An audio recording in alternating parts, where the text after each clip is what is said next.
Hello, and welcome to this, our 78th live stream, where we take your questions on ancient Egypt and the Bible. And today's live stream is entitled Lest We Forget.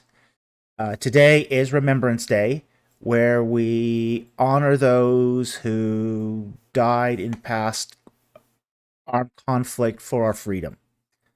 So I think it is important that we do take a moment on this day to remember those who served and paid the ultimate sacrifice for us.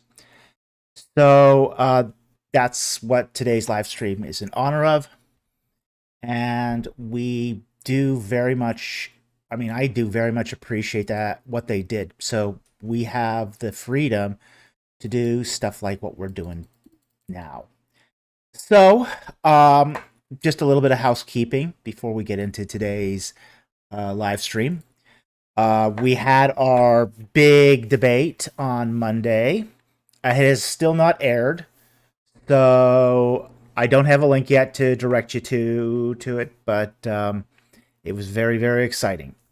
And I'm sure our audience will be not disappointed by the topics covered and the level of the dialogue. So so anyway, the other thing is when we do get that that date of when that does come out, we'll also post another link for an after party, so people can come in and discuss all the nuances and details. And we'll be doing that in StreamYard, so you can actually basically talk to me face to face, as it were, as close as it is anyway, on this unnatural virtual world of ours. So that said, we're going to get into the questions. I did promise one user last week to look at I think it was called the poem of what was it? It was Poem of the Brothers. It's an addition to the Book of Daniel. I didn't have time this week to do this, and I apologize profusely for that. I did remember, I just ran out of time. I still haven't prepared Monday videos, so that sort of tells you how sort of back behind I am. But it's not helping that my day job is giving me extra hours because of the Christmas season. So I'm really sort of behind the 8 ball here. But we are going to take your questions tonight. And we're going to start off with 4 non-super chats and then get into the super chats because we have got a lot of them.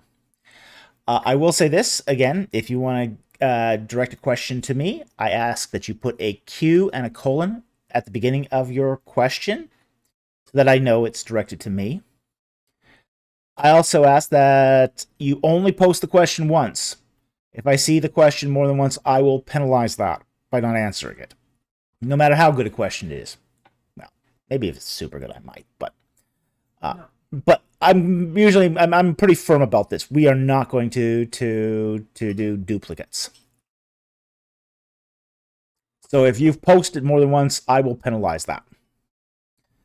The second thing, the third thing is if it has to do with a verse in the Bible or a word in a foreign language, I ask that you give me a little context. So in the case of a Bible verse, tell me what book of the Bible it's from, chapter, and verse, so I can look it up.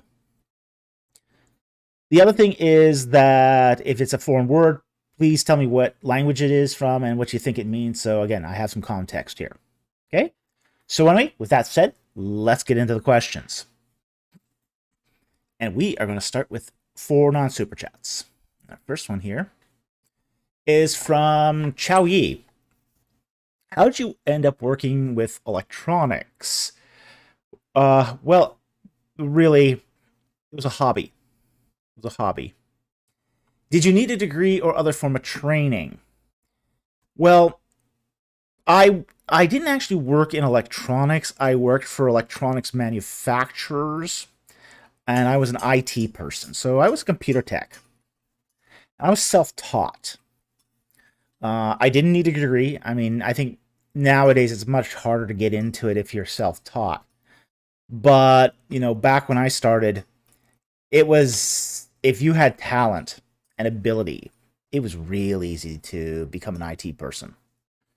You just needed to show that you had aptitude and you understood the technology.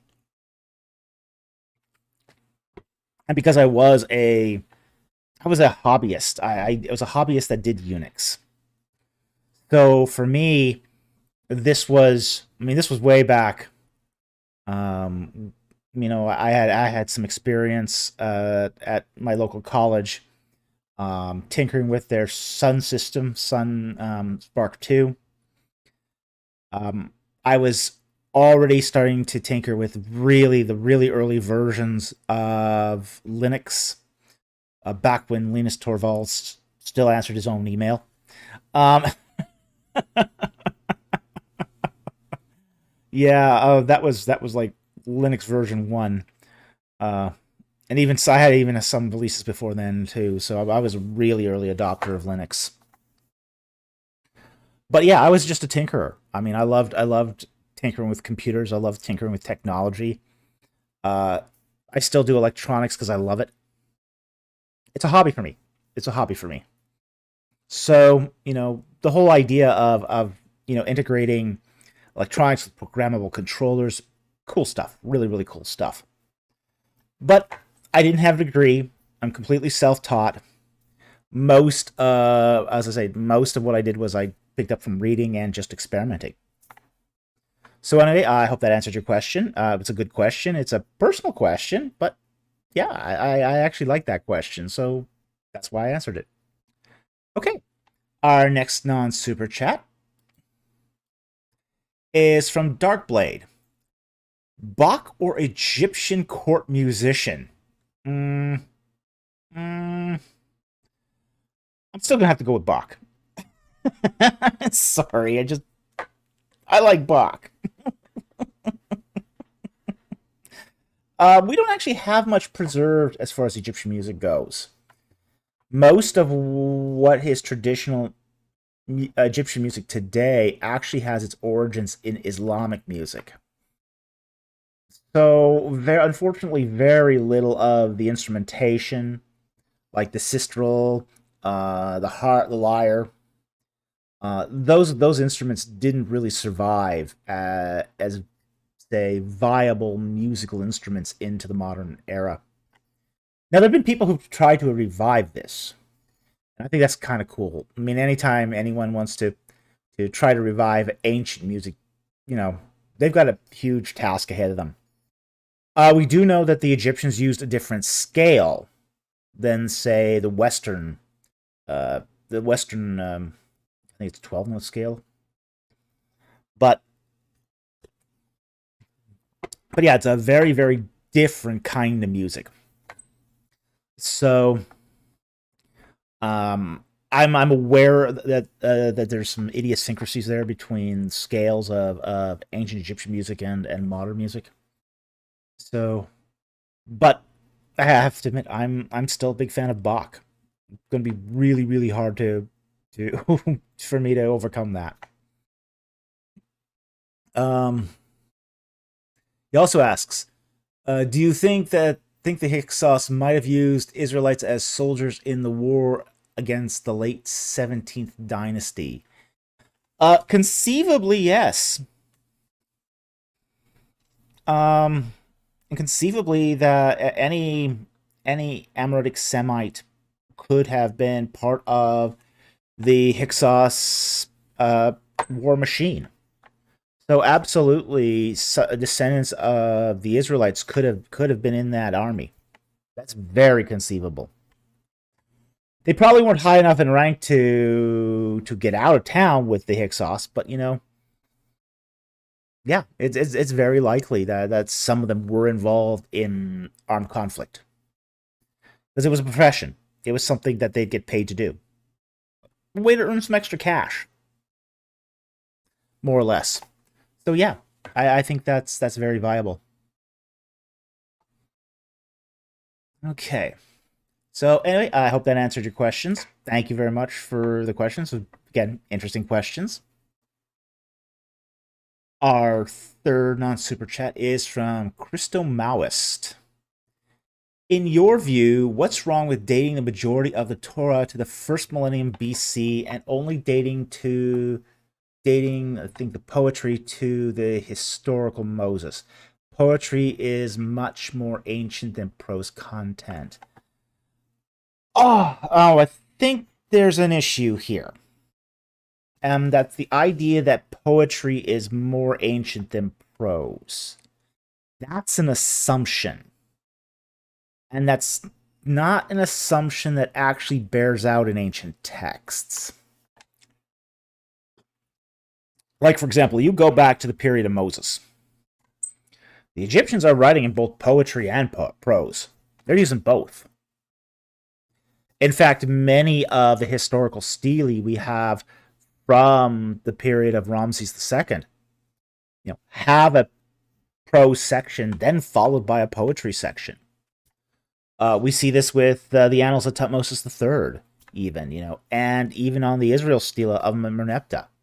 So, by the time we're into the period of the Israelites, the combination of prose and poetry is already well established in ancient Near Eastern literature.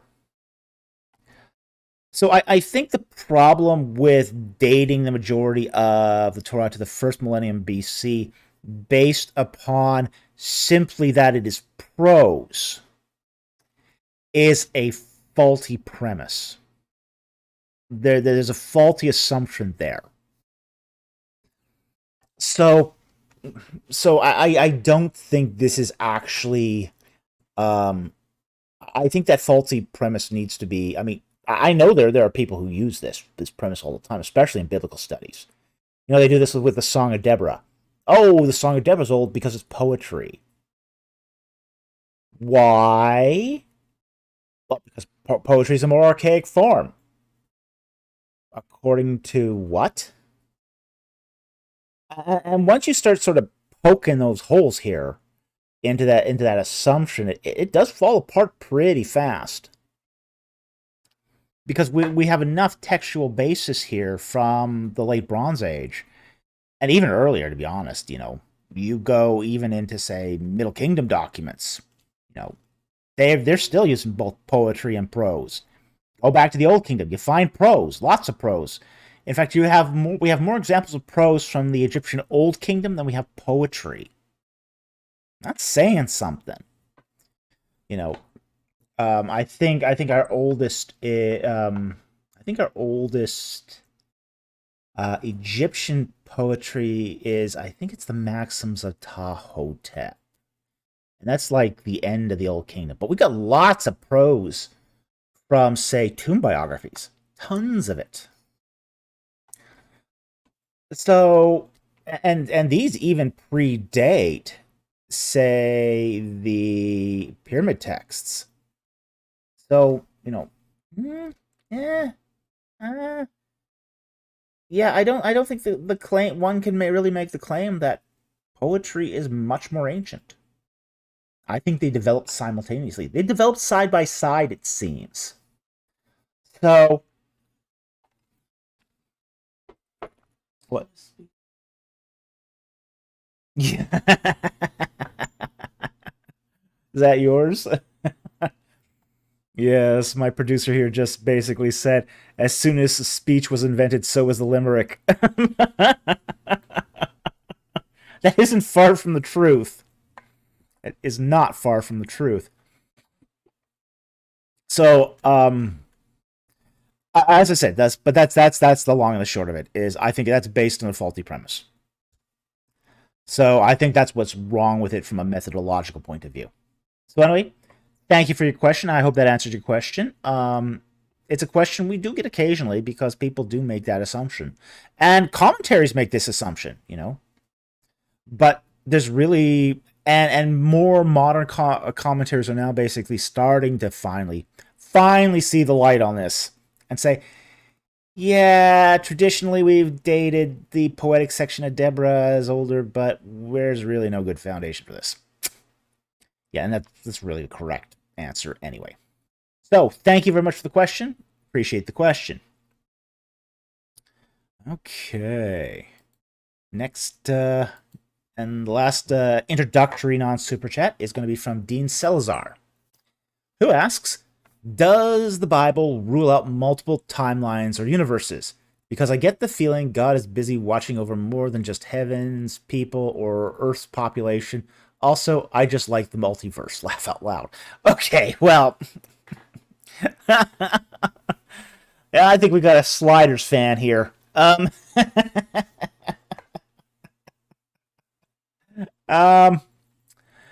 okay, nothing in the Bible rules out a multiverse.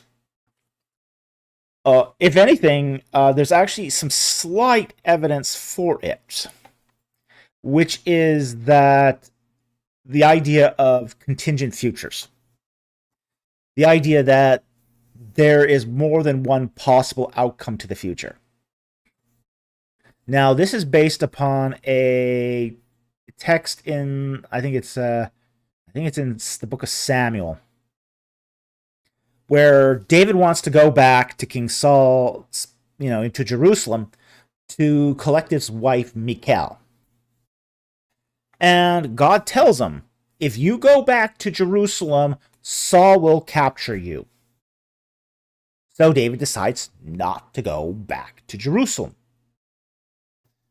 Now, how exactly does God know that this would be the outcome if David chose this path? And David chooses not to do this path, so that outcome is never realized. So this is a very, very interesting thing, because we have here a certain outcome, an outcome that's absolutely assured should David do it, but it's never realized. It's a contingent future, but it is not an actuated future. So one could take from that God is seeing many possible outcomes, many possible contingencies, many possible timelines, and potentially parallel universes. So now that's stretching it a bit thin. I mean, this is a kind of a quantum physics approach to this, and I'm certainly no expert on multiple universes or say that sort of physics. That's beyond my pay grade and mathematical skill. Okay, but I will say though that there is some evidence for this. It's not a lot, and you are in a sense reading between the lines here. But the Bible doesn't rule it out either. So, with that said, I think that should cover the question.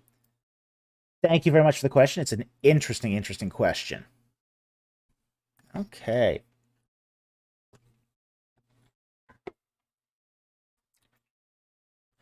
Now, let's get to our super chats, and we have got a lot of them tonight. Our first super chat is from the Camelopard for $5. Thank you very much for the super chat. And he actually asks a actually quite complex question. And then here's one other thing. We got a lot. I mean, we got questions tonight that are all over the map. All over the map. So, and not necessarily a lot in my area of expertise tonight. So, if I say don't know repeatedly, understand, okay? It has not been exactly a great week for copious free time. So anyway, he says, Shalom. Well, Shalom to you too. Since Zechariah was in the Abijah division, Could we determine when John would have been conceived based upon the cycle of priestly service? Ah, I don't know. And I don't think you could have nailed it down.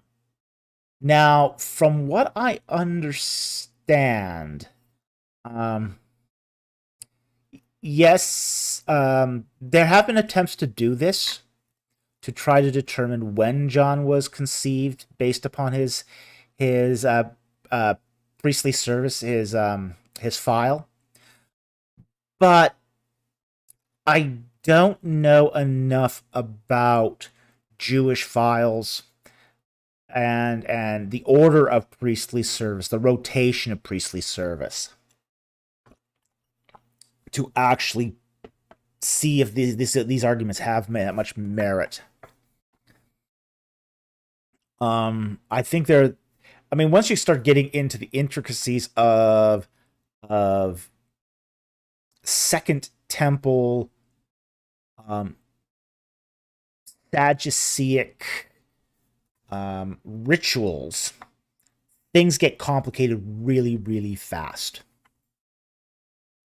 So I don't know exactly what the timing here would have been, or and there are people who know this stuff a lot better than I do. So this is sort of way out of my wheelhouse, just because there is a lot of intricacies involved here, a lot of moving parts.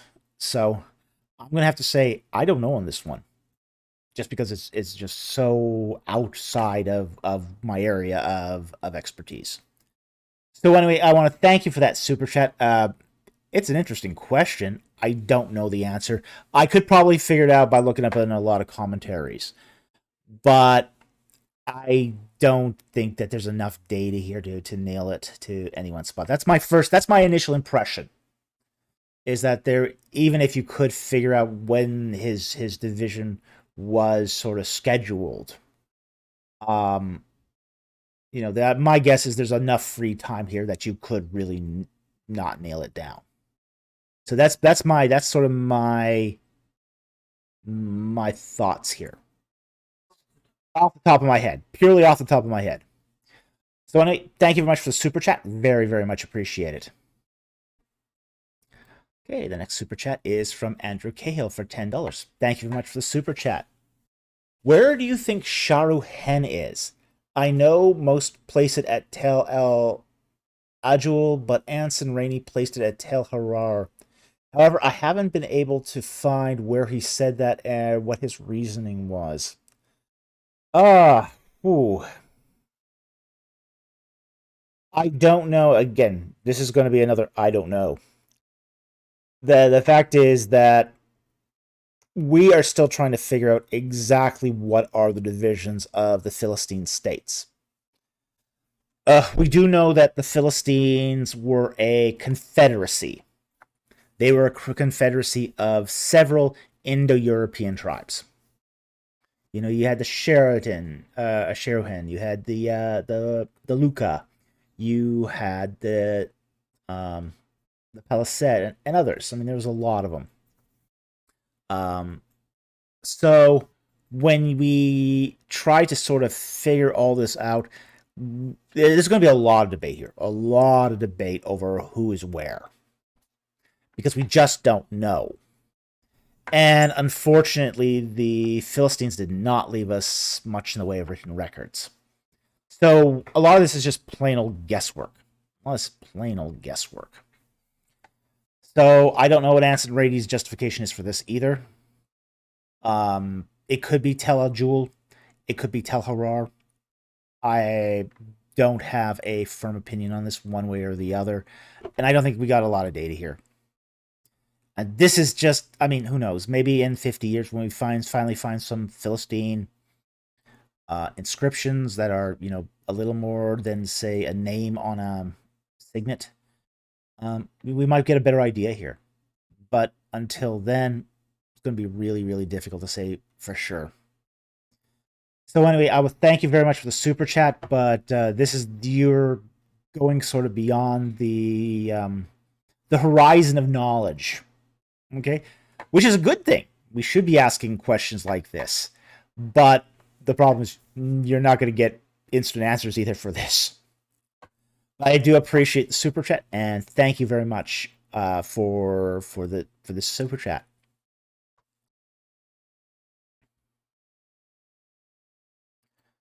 Okay, our third super chat is also from Andrew Cahill for $10. Thank you very much for the super chat. If you were free to lead a field project anywhere in Egypt with unlimited time and resources, where would it be, and what would be your research objectives? Ooh. Oh, dear.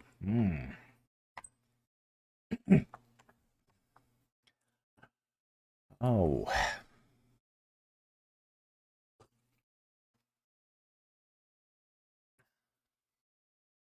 Okay. I can think of two I'd love to do. Two. One is I'd love to dig at Saqqara. Dig at Saqqara for looking for the tomb of Imhotep. Love to find the tomb of Imhotep. We don't know where it is. Nobody has any idea where it is. We do know he was buried at Saqqara. We just don't know where. Finding that tomb is one of the holy grails of Egyptology. Just finding the tomb of Imhotep would just, that would make you famous right there. The other one there's another tomb I'd like to find, though. But it would mean finding a necropolis we haven't found yet. I'd like to find the tomb of Joseph. The real tomb of Joseph, not David Roll's tomb of Joseph. Okay, let's just get that straight. Camel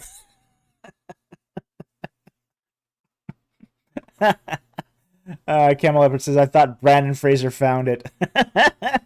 Not that Imhotep. The 3rd dynasty one. Not the 19th dynasty one, the 3rd dynasty one.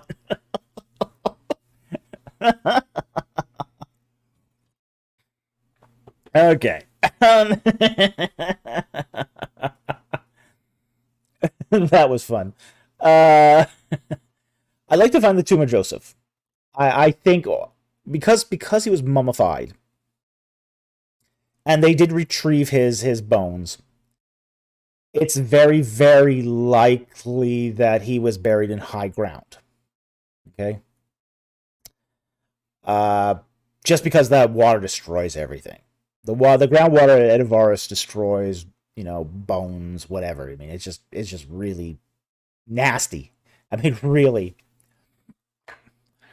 So, I think it's likely that there's another tomb out there that belongs to Joseph. That really, really belongs to Joseph, not just is a stretch. And I think if you found that tomb, you'd also find some nice inscriptions too. So I think if I had my druthers to dig in two places, it would be on the outskirts of Avaris, looking for the tomb of Joseph, and it would be at Saqqara looking for the tomb of Imhotep. I think that'd be just totally awesome. So, but there's other things too that are really, really interesting in Egypt as well. So I'm not attached to that. I mean, if somebody said, "Hey, David, let's go dig at the Pyramid of Taharqa. I even got some funding to do it." Hey, I'd be right there. I'd be right there. Because that'd be a cool place to dig. Just really cool. So anyway, I hope that answered your question. Thank you very much for the super chat. Really appreciate it. And there's so much cool stuff in Egypt that you could spend. You can spend lifetimes digging there. I mean, if you had the money to dig, and you could raise the team to do it, Yeah, absolutely. It would just there's just great stuff still under sand waiting to be found. Okay. All right. The next super chat is from the Camilla Part for $5. Thank you very much for the super chat. Thoughts on Santa Claus? Should Christian parents partake in the tradition? You know what? I don't take a hard line on Santa Claus. I think it's fine to do Santa Claus. Okay. I think that, for example, I think you should still, write on if you're giving your kids Christmas presents, still put from mom and dad. Don't put from Santa Claus on the gifts. But mom and dad can still say, "Hey, Santa brought this." It's I don't think it's a harmful tradition.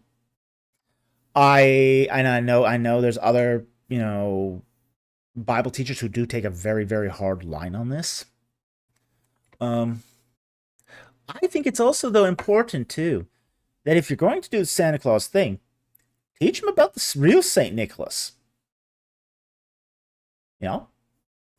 Yeah, okay, there's we talk about a jolly guy in a fat guy in a red suit, but the original Santa Claus was a saint in the Christian church. He was a real person.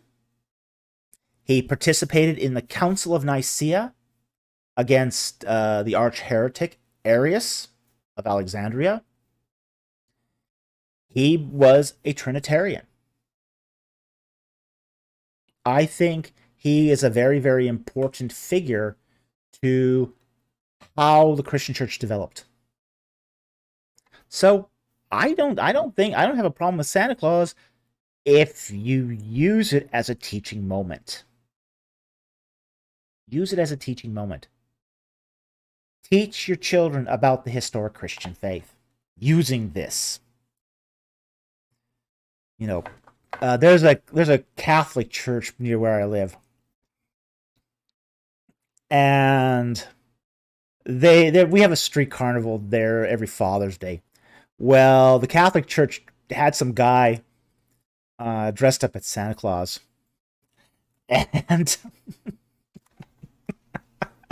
and I said, "Homoousius or homoiousius?" And he goes, "What?" I said, "You're not the real Santa Claus."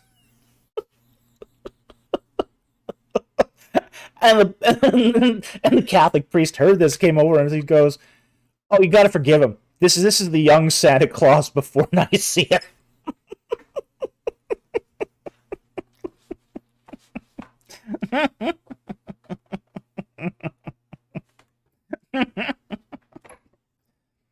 But yeah, teach him about the controversy at Nicaea. It was a watershed moment for the church. It was a watershed moment for the church. Well, we don't have any proof. We don't have any proof that Saint Nick punched Arius in the face. But boy, it is sure it's a good story. So we don't have any proof of that. Unfortunately, I wished we did. But it is a good legend. So yeah, my takeaway on this is that I don't have a problem specifically with Santa Claus. If you teach them do the Santa Claus thing, teach them also the real Santa Claus, and keep putting on the presents labels from love mom, love dad. Kids will figure out where the gifts come from. Kids will figure it out. So anyway, thank you very much for the super chat. I hope that answers your question. And it's a good question, and one that we start to get around these times of year. So, people should think about this a bit more. Okay, our next super chat is from Mr. Rich B.O.B. for $2. Thank you very much for the super chat. Are Egyptian god personal public names related to Revelation 19:12? Well, let's take a look at Revelation 19:12 and find out. Let's see, Revelation. I think I know what you're talking about here, but let me just double check here. Yes, interesting. Okay, and this is about the second coming of Christ. We'll start verse 11 here. And I saw heaven opened, and behold, a white horse, and he who sat upon it is called Faithful and True, and in righteousness he judges and wages war. And his eyes are a flame of fire, and upon his head are many diadems. And he has a name written upon him which no one knows except himself. Okay, now, I don't think this is in specifically in regards to Egyptian personal private and public names. In the case of, say, Egyptian gods having a private names, it's for manipulation of the god. The idea in Egyptian metaphysics is a god has a public and a private name, and if you know the private name, you know something about the god where you can manipulate them. Okay. I don't think that's what they're driving at here in Revelation 19. Now, it also is letting us know that there's more to come. I think that this, if this was something that had been revealed to us, we would know something about Christ that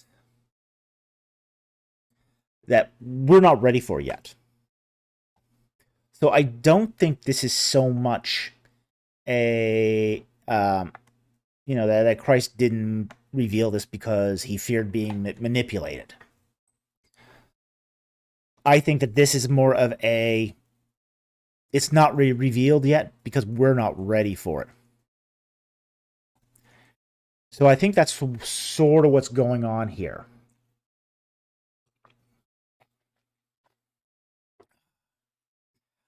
Oh, Mr. Rich B.O.B. Remember, kids, if we ask him enough questions about eschatology, he'll hurry on that eschatology series. I've gotten so many questions on eschatology, and it's not really my thing. It's not really my specialty. It's not even really my interest. But for some reason, I mean, on the live stream yesterday on Monday, I got a question on eschatology, and it's like, we're not taking any questions on eschatology today. But people are still fascinated with eschatology.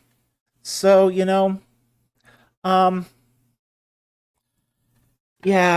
I know I should probably do that, dust off my notes for that series and re-record it. But so we are still considering doing it. We just haven't gotten it.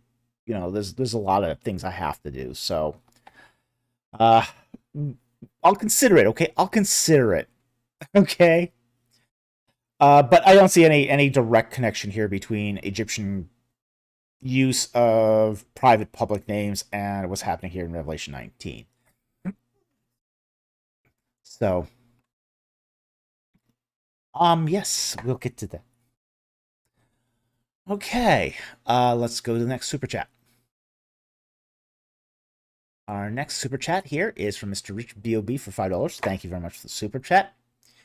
In Romans 1:16-20, referring to Second Temple myths of Abraham reasoning himself into monotheism. Is Romans 1:16-20 referring to Second Temple myths of Abraham reasoning himself into monotheism based off the laws of natural order? Let's take a look. Okay, Romans.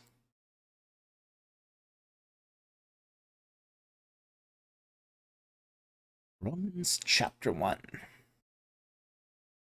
verse 16.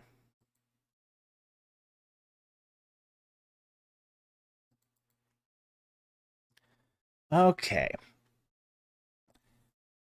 And verses 16 reads, "For I am not ashamed of the gospel, for it is the power of God for salvation to anyone who believes, to the Jew first, also to the Greek. For in it the righteousness of God is revealed from faith to faith, as it is written, but the righteous man shall live by faith. For the wrath of God is revealed from heaven against all ungodliness and unrighteousness of men who suppress the truth in unrighteousness.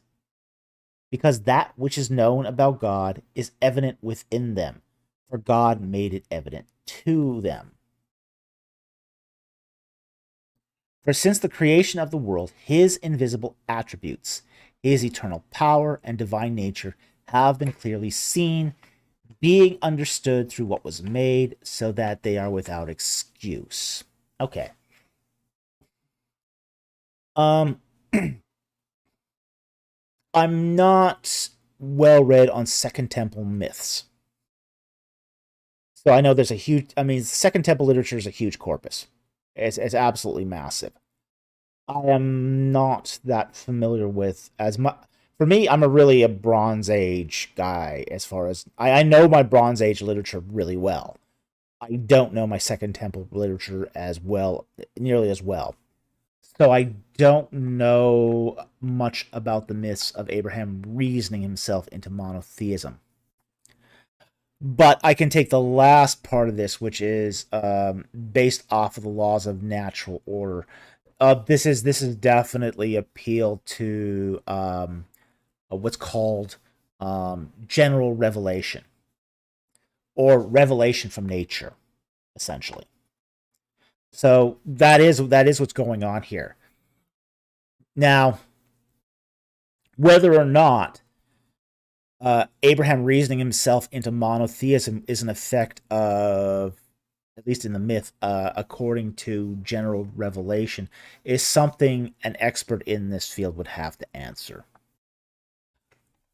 But I think it is also clear here that the particular passage you have quoted is an appeal to general revelation. So it's possible. I'll say that. It's possible. I just don't know the myths. Because I don't know the myths, I can't really answer the question.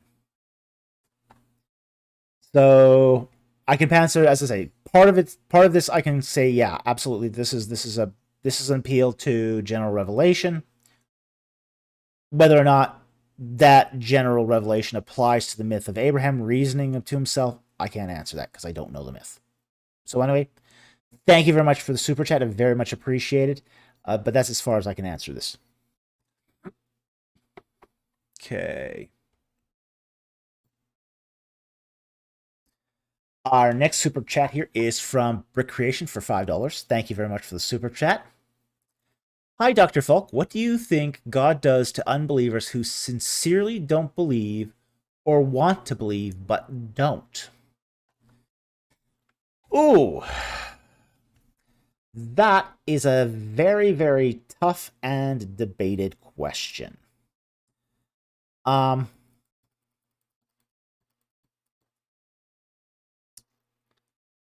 There is a lot, as I said, this is one of the most debated. There's a lot of debates on, say, what happens in the afterlife for the unregenerate. Everyone sort of agrees that, at least in Christian circles, that those who are in Christ go to heaven and become part of the new heaven and the new earth, and receive eternal bliss. Okay, almost everyone agrees with that. The fate of the unbeliever is a hotly contested topic. Hotly contested. We've got people who are, universalists that basically say everyone makes it. You have people who are annihilationists that basically say, yeah, they get sent to hell, but they burn up in hell. You've got people who are basically say that, oh, they get sent to hell, but at some point they can repent in hell and then are saved. Okay, and that's another kind of universalism.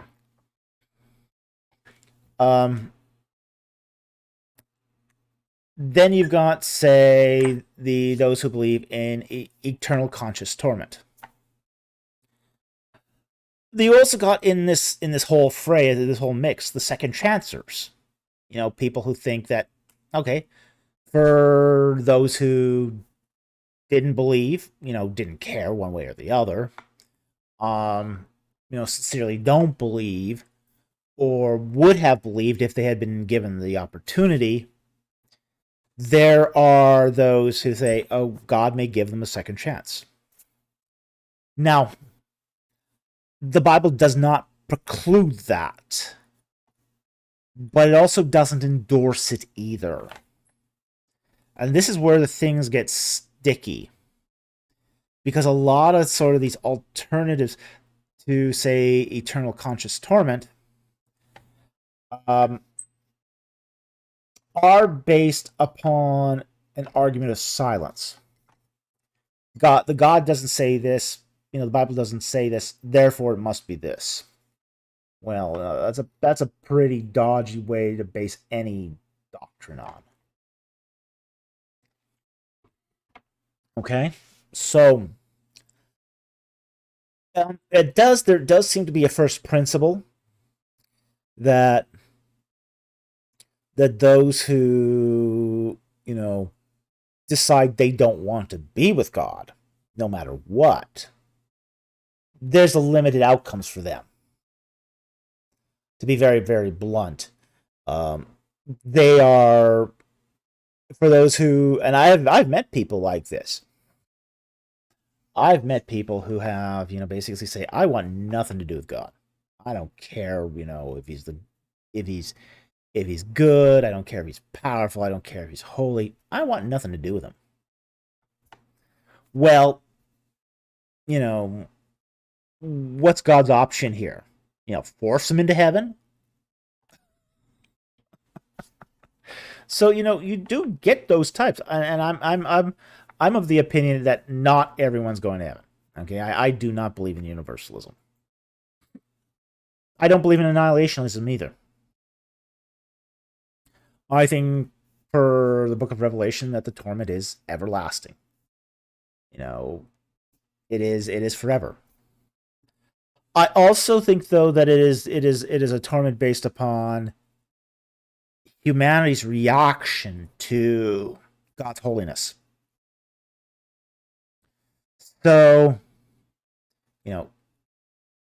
God's holiness is a terrifying thing. It's a terrifying thing. But for those who are in Christ, it will be like bliss. For those who are not in Christ, it will be quite the opposite. It'll be the trauma of holiness multiplied. So I think I don't want to. It's very hard to cover this subject adequately in a 3-minute Q&A. Okay, there's a lot of nuance here. There's a huge range of opinions. I'm not sure about the second chance theory. Again, possible. Is it likely? Don't know. Is it? But I also don't buy, say, universalism, and I don't buy annihilationism either. So that sort of gives you a little range of where my thinking is on this. But I also don't think it's because of say they sinned, because everyone sinned. But I think it has more to do with people's rejection of God. They don't want to be with God. Not necessarily sincerely held convictions. So, again, we are dealing here with something that we don't have complete answers for. So we have to take the answers we have and try to work with the data we have.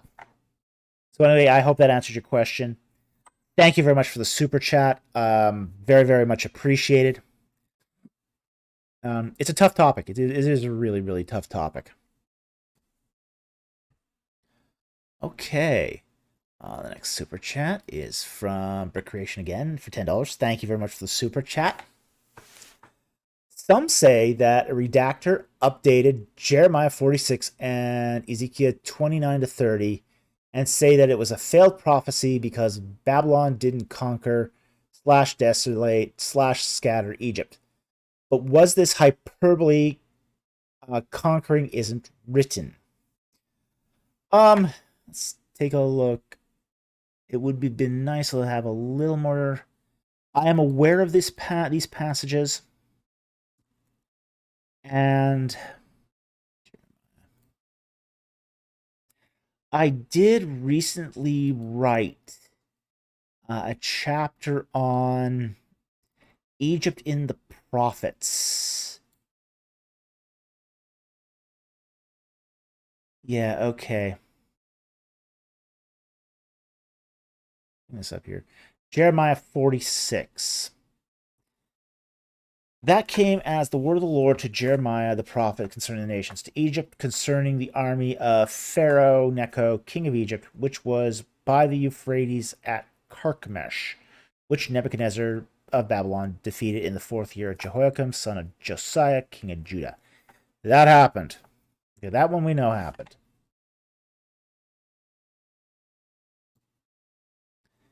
All right, let's see here. Let's find Babylon here.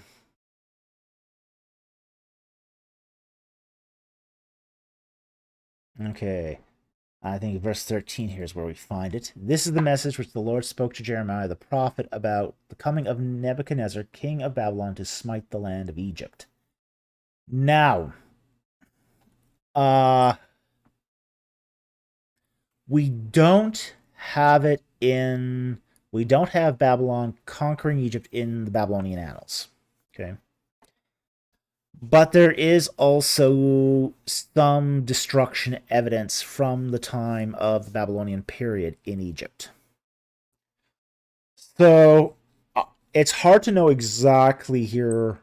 There has been some conjecture that the Babylonian army basically went off, on their own initiative and just sort of beat up on some Egyptians, essentially.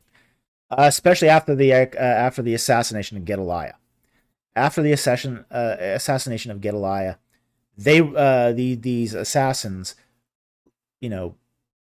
flee the Judean foothills, and they hightail it to Egypt. There is some evidence that they were followed, and they were followed by at least a militia of Babylonians.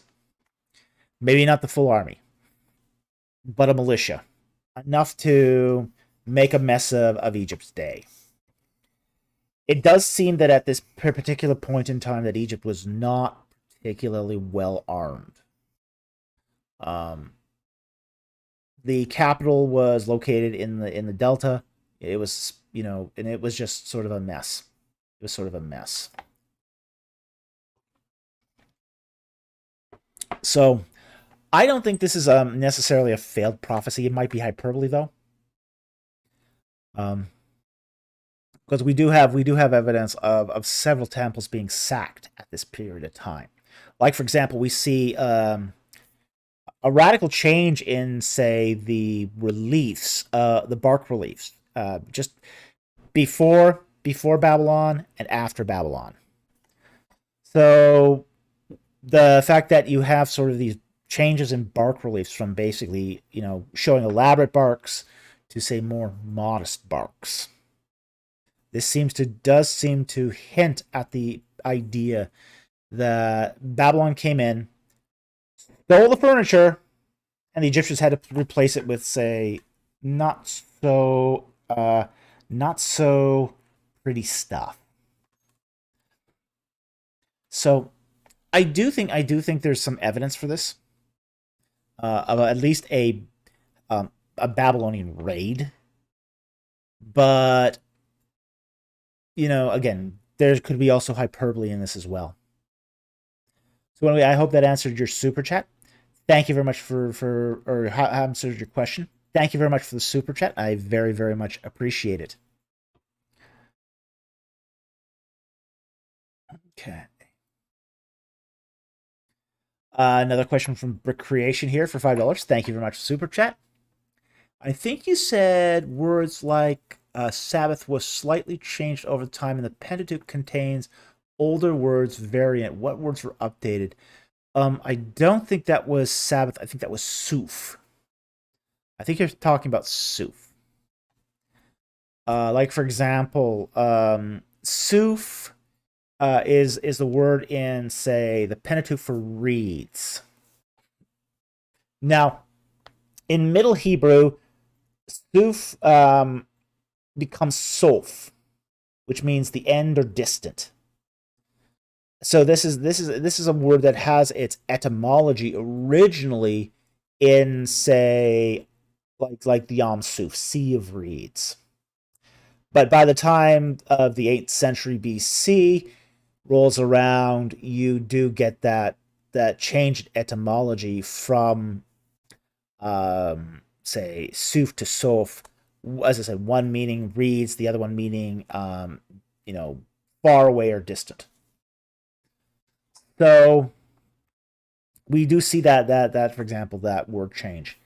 Now, I am not a Hebrew lexicographer, and this is really especially within the area of Hebrew lexicography. I do a lot of Egyptian lexicography, so I'm very, very familiar with how this works.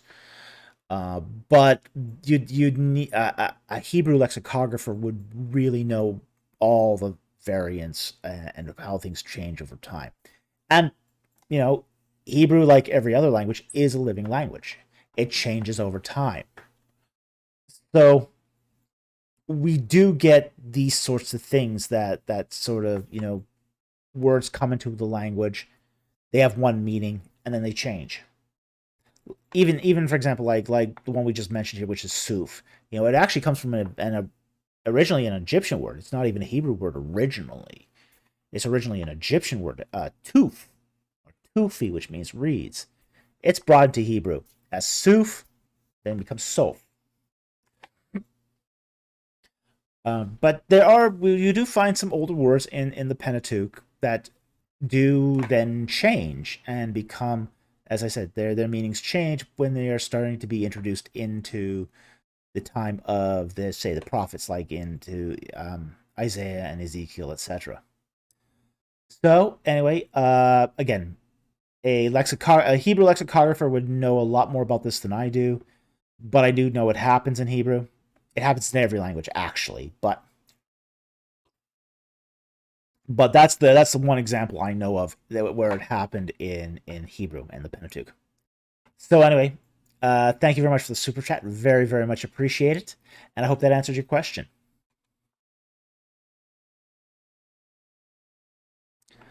Okay. Brick Creation again for $5. Thank you very much for the super chat. Is there a scribal error about the amount of stalls in 1 Kings 4:26 and 2 Chronicles 9:25? Or is the 40 in 40,000 an idiom? Well, let's take a look at both passages. Let's see here. 1 Kings.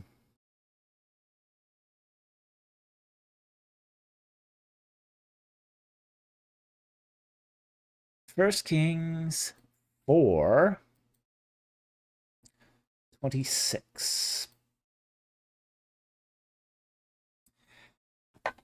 And Solomon had 40,000 stalls of horses for his chariots and 12,000 horsemen.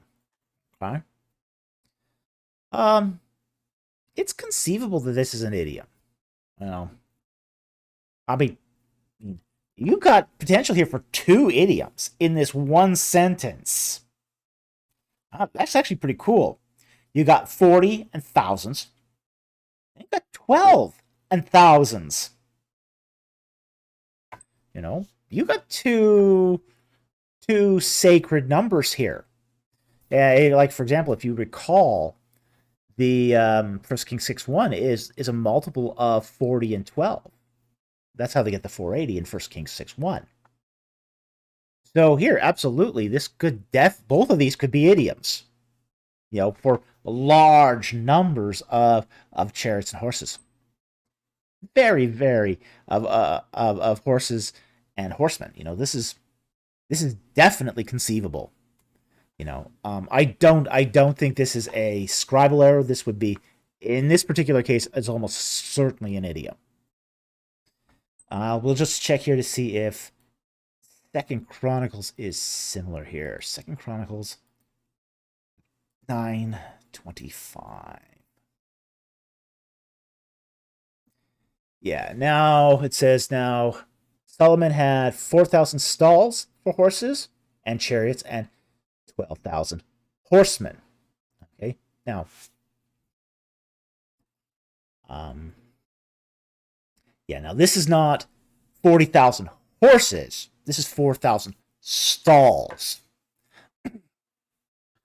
So we don't actually know how big their stalls were, rough or exactly, and how many horses each stall could hold.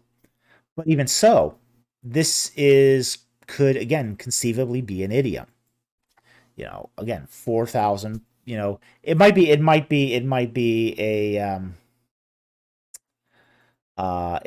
scribal. This might be a scribal error here.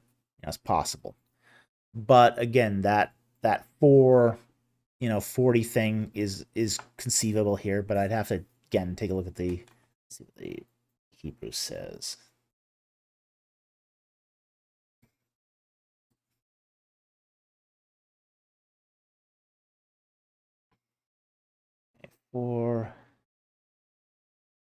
It says 4,000. I also have to look at the text variants to see what's in this. For example, let's see what the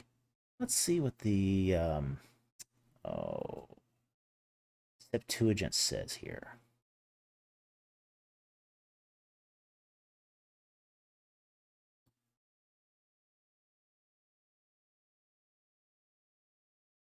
It also says 4,000 here.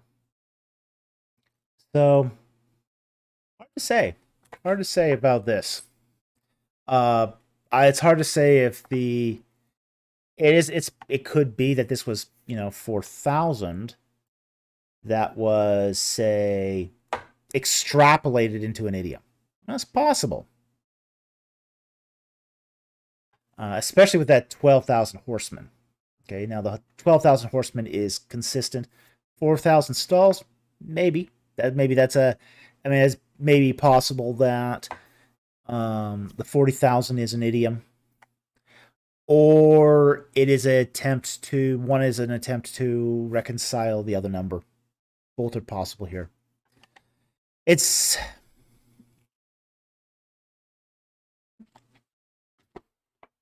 So it's hard to say for sure here, because you do have more than one possible way of reconciling this. Yeah. Yes, there's reasonable conjectures here as well as empty conjectures. So, yeah. So Septuagint isn't that helpful here, unfortunately. We might have to look at the Dead Sea Scrolls to figure out more, but I can't do that during the live stream. So, at least not in a reasonable way. But 40,000 horses, probably idiom. 12,000 horsemen, maybe an idiom. 4,000 stalls, possibly an idiom or possibly a real number. So at that point, you kind of got to decide what's the best way to reconcile this. But there's more than one way to reconcile this. So you'll have to leave this up to your final discretion as to what you think is the most reasonable solution to this. But idioms are possible here. Definitely possible. But so is a extrapolation of some sort of real number too. So anyway, thank you very much for the super chat, and I hope that helped. Okay. Next super chat is also from Brick Creation for $10. Thank you very much for super chat. I was thinking about studying Samuel, but some say the book of Samuel has anachronisms and can't be treated as reliable history. What are your thoughts? Also, any good scholars you recommend for Samuel?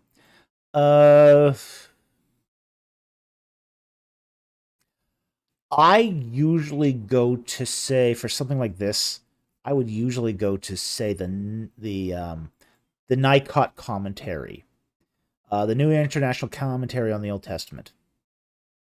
Um, the Nikot commentary is the best set of generally the best set of commentaries, or at least a really good set of commentaries for the Old Testament.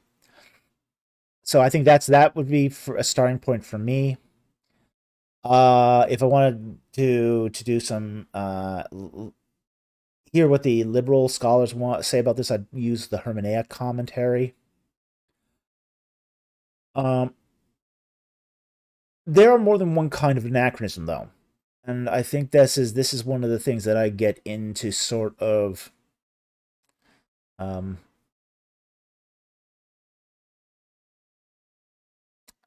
it's where I come into sort of disagreement with some of my colleagues.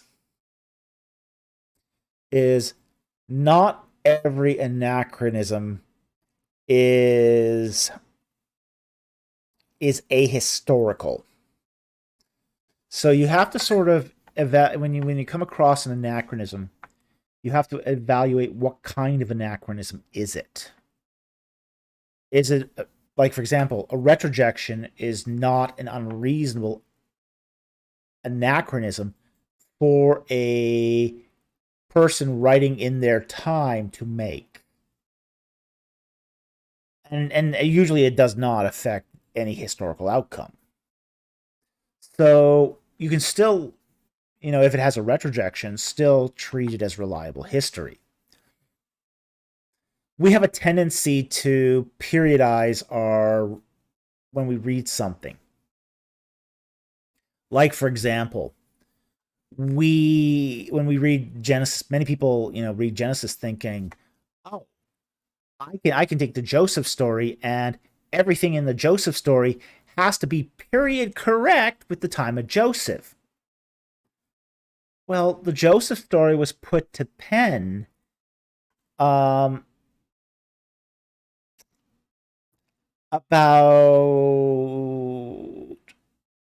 400 years later. So, when you look at that, you kind of got to go at that point. Well, if it's being put to pen 400 years later, the writer of that is actually going to probably use some of his own vocabulary, terminology, knowledge when writing about Joseph. It's not going to be necessarily period correct in every way and in every meaning. But that doesn't mean it isn't reliable history. That just means the account is being made at a different time than the lifetime of the person who is being talked about. And we do this all the time in modern historical writing. We talk about the Native Americans who lived before Columbus. We call that like pre-Columbian America. Well, that's an anachronism when we say that, because if you had lived there before Christopher Columbus, you wouldn't be calling anything Columbian because he wasn't alive yet. And they didn't call the area America because it hadn't been mapped by Amerigo Vespucci, an Italian. So, we do the same thing when we write history. We consider our history accurate. Why wouldn't we consider the writing of an ancient person to be accurate in the same sorts of ways? So I think there's a double standard here. I think there's a definite double standard here. So I wouldn't let that say discount you from studying the Book of Samuel. I think there's a lot in the Book of Samuel that is very accurate.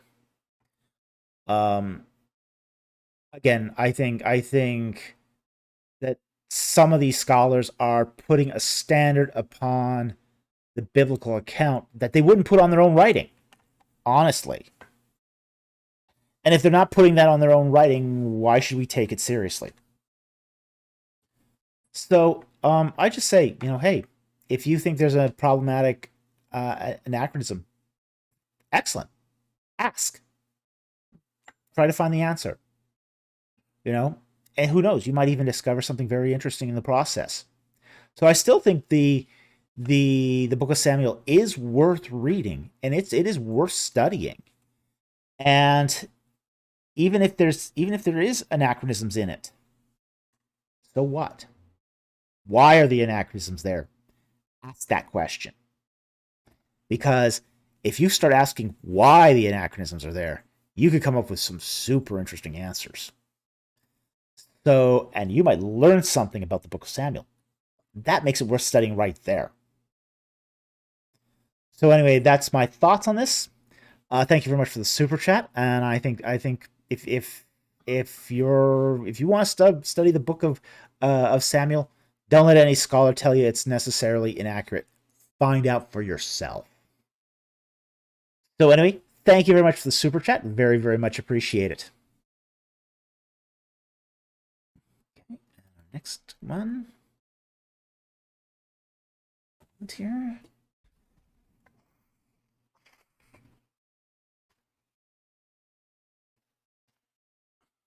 Okay. All right. Another super chat here from Brick Creation for $5. Thank you very much for the super chat.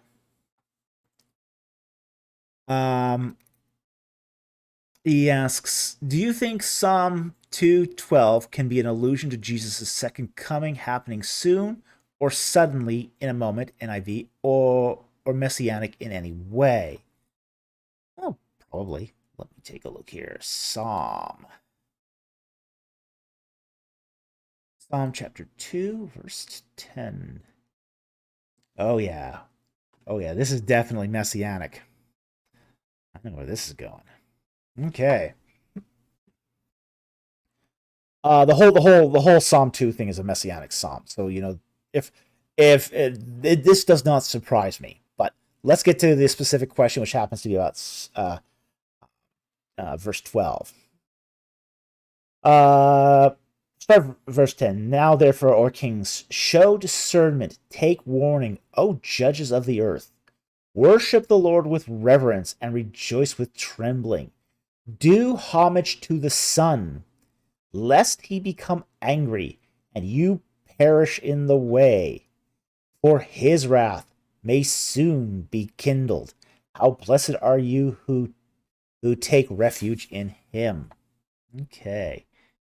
And the idea here is soon. Basically, Miat.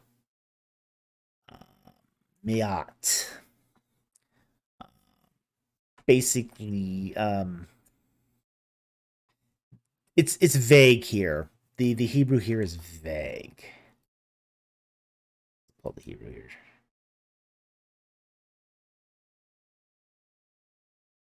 Oops, that's the wrong one. There we go. Okay.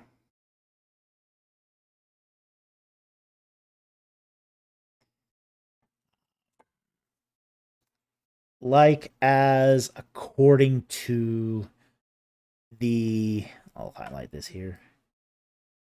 Okay, so that's the word of contention here. So, like in a few, is really what it's getting at here. So, soon is a good translation. In a moment is also. It's the idea here that in a little. Okay, in a little. Probably the closest you can translate this is in a little. For his wrath may in a little be kindled.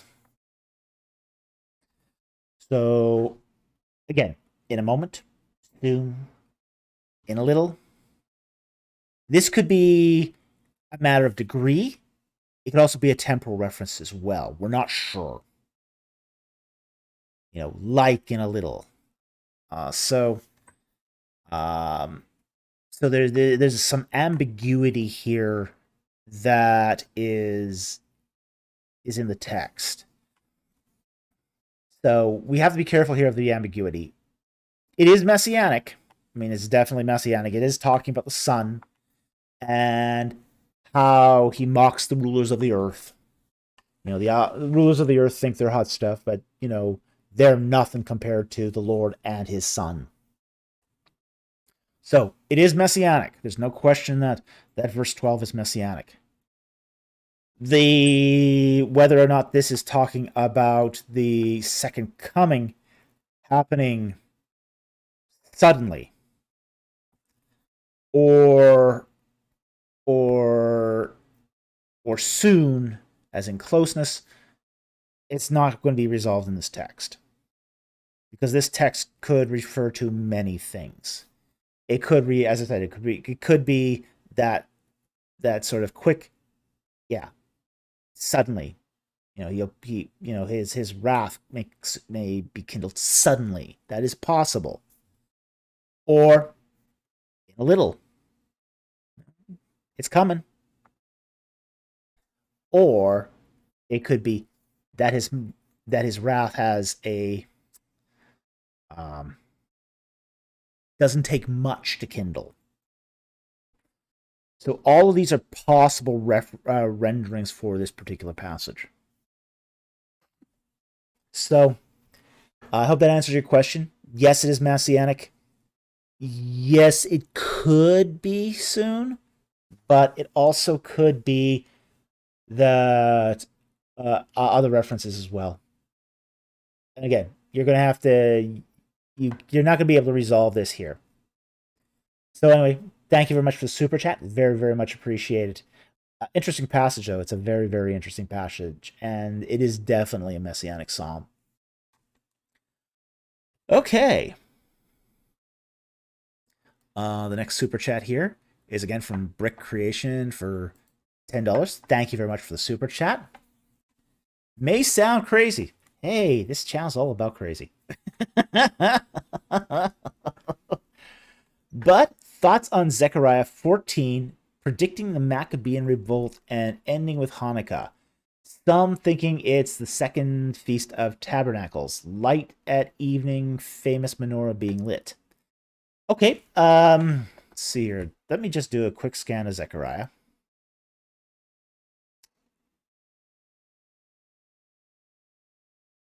Zechariah 14.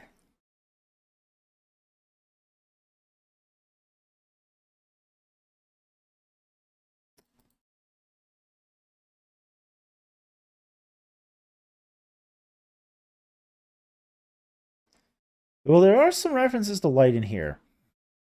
Pull it up here. Verse 6, and it will come about in that day that there will be no light, the luminaries will dwindle. For it will be a unique day which is known to the Lord, neither day nor night, but it will come about at that evening time there will be light.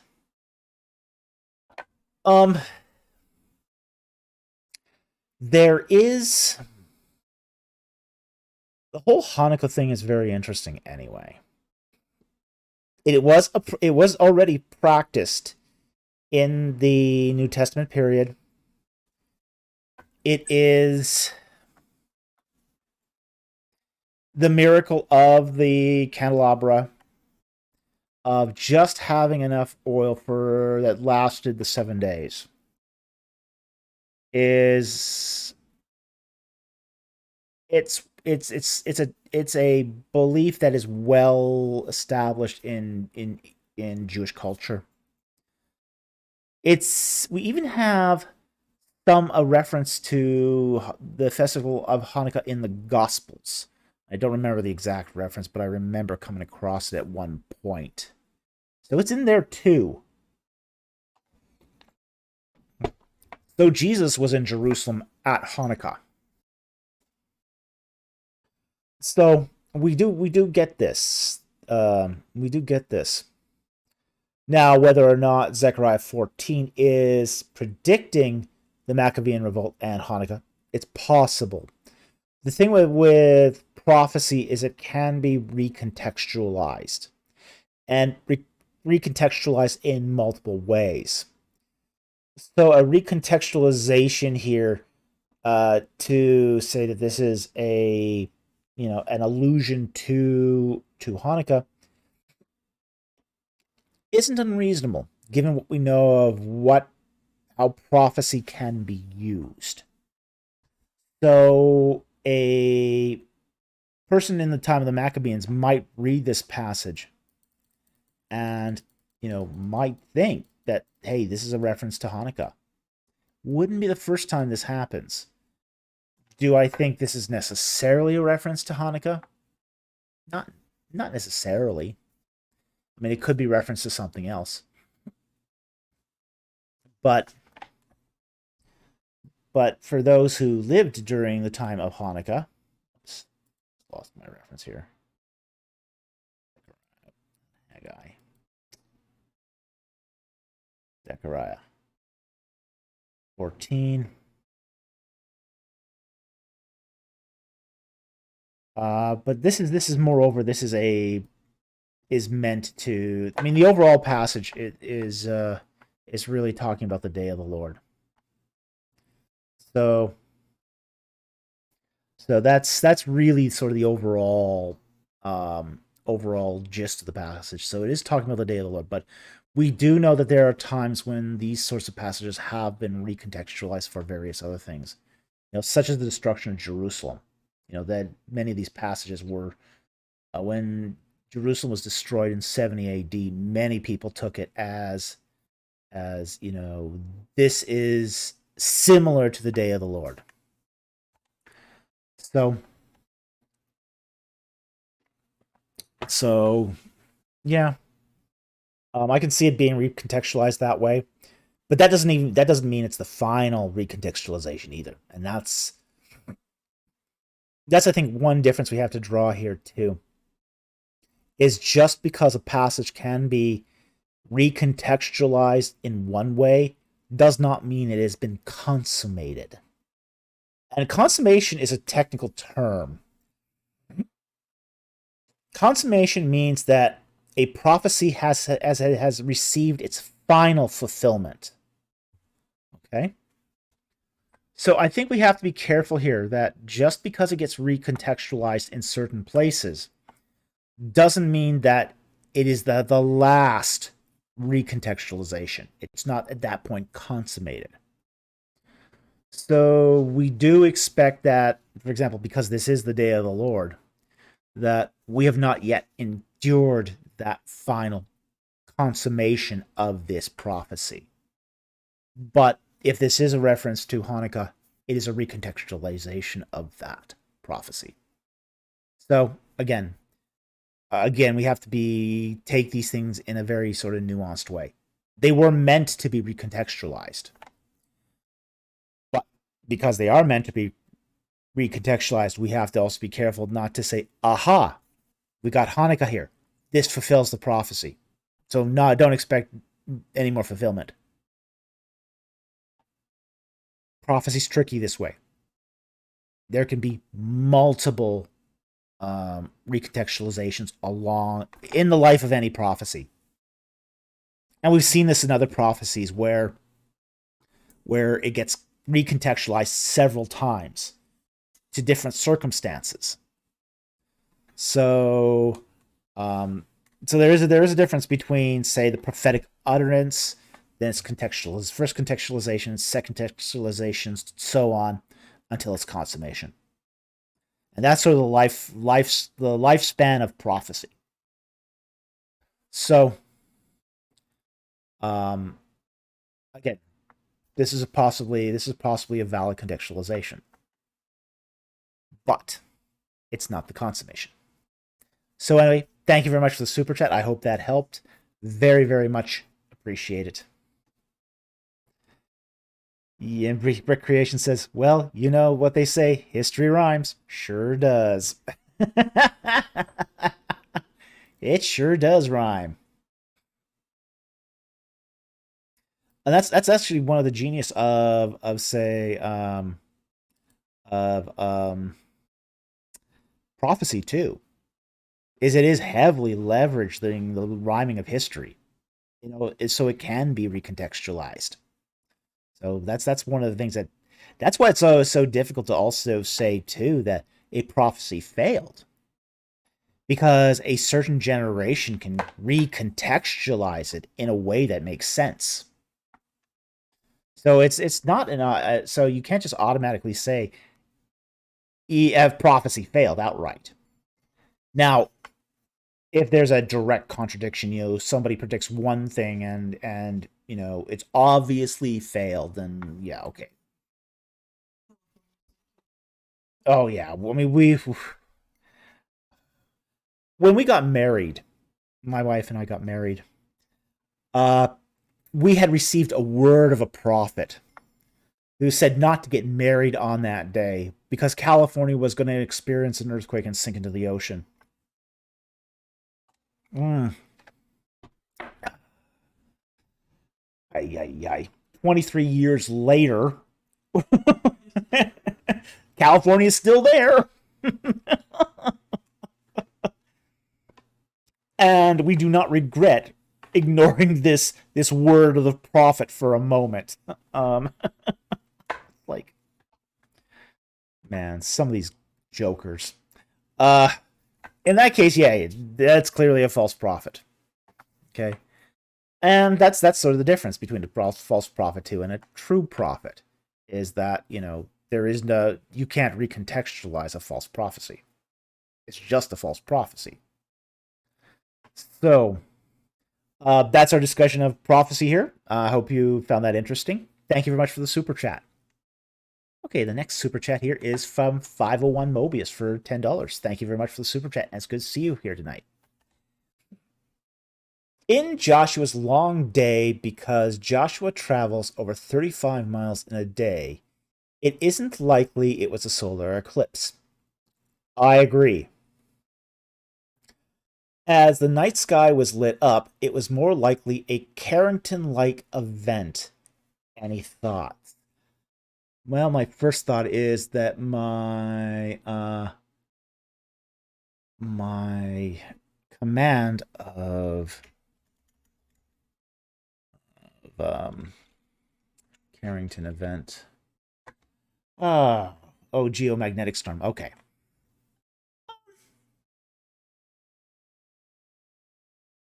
More reasonable than a solar eclipse. I'll say that. Yeah, a Carrington event is more reasonable than a solar eclipse. But at the same time, too, I don't think we can be sure. And here's the thing: we just don't have enough info. Again, we're in fully here tonight in the territory of speculation. We are at, I mean, some of the questions, and I said this earlier, that the number of questions we got that were really sort of pressing the boundaries of our known knowledge here is greater than what we normally get on this channel. So again, this would be speculation. Do I think a Carrington-like event is possible? Yeah, sure. I don't think it's unreasonable. One heck of a timing of a Carrington event, though. But yeah, it's and actually, to be honest, it's not a possibility I've really considered. I don't like the solar eclipse idea. It just doesn't make any sense. But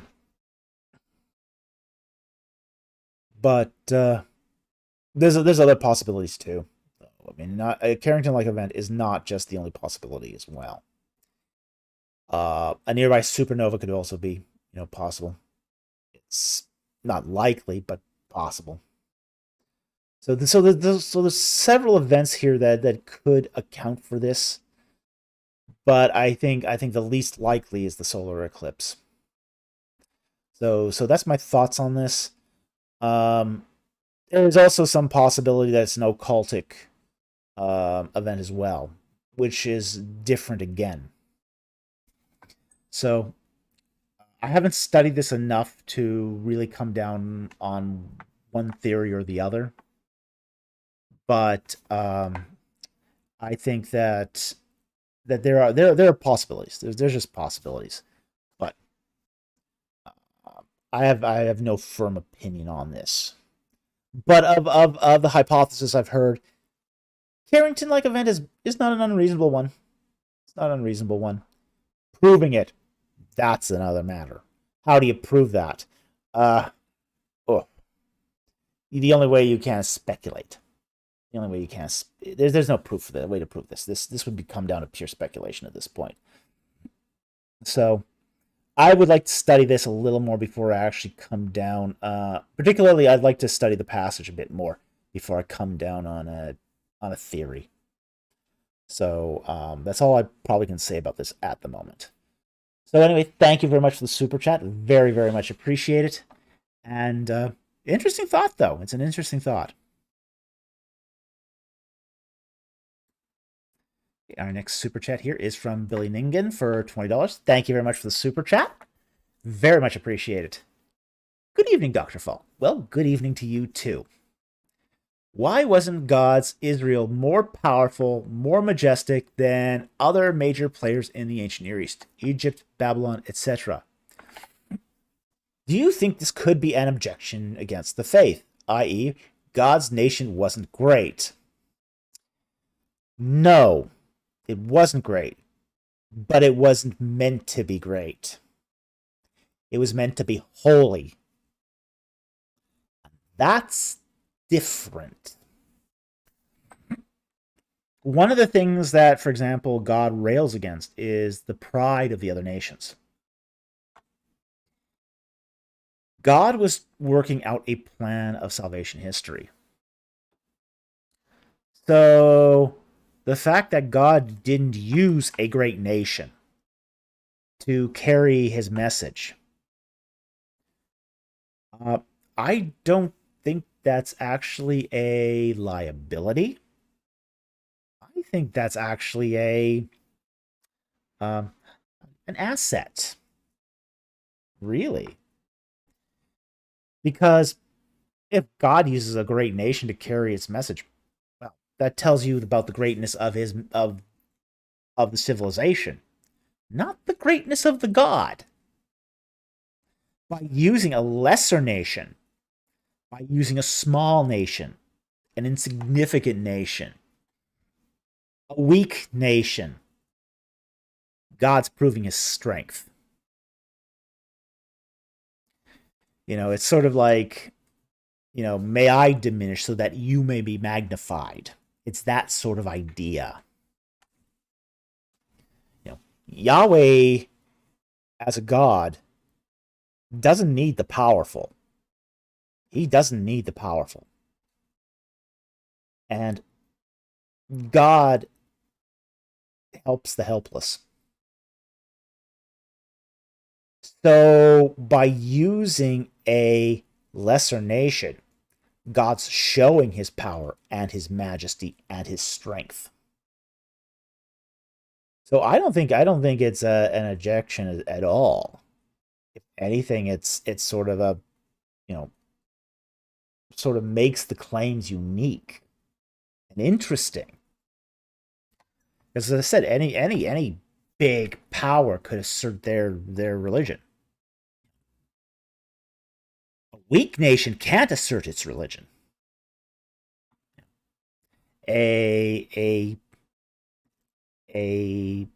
Yes, Clifton James Kelly just wrote in the side chat here, the cornerstone the builders rejected.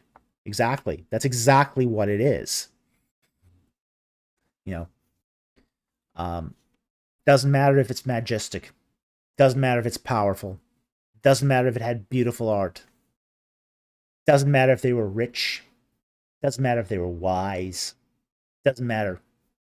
God took the weaker things to show he was strong. So that's a different kind of God. And and the outcomes of this are very, very different. This wasn't a Zeus. This wasn't a Amun-Re. or a Marduk. This is a god that's entirely different than those other gods. And because it was a different circumstances, a weak nation, who then survives through all of this. Look at Israel's neighbors. Where are the Ammonites today? Where are the Moabites?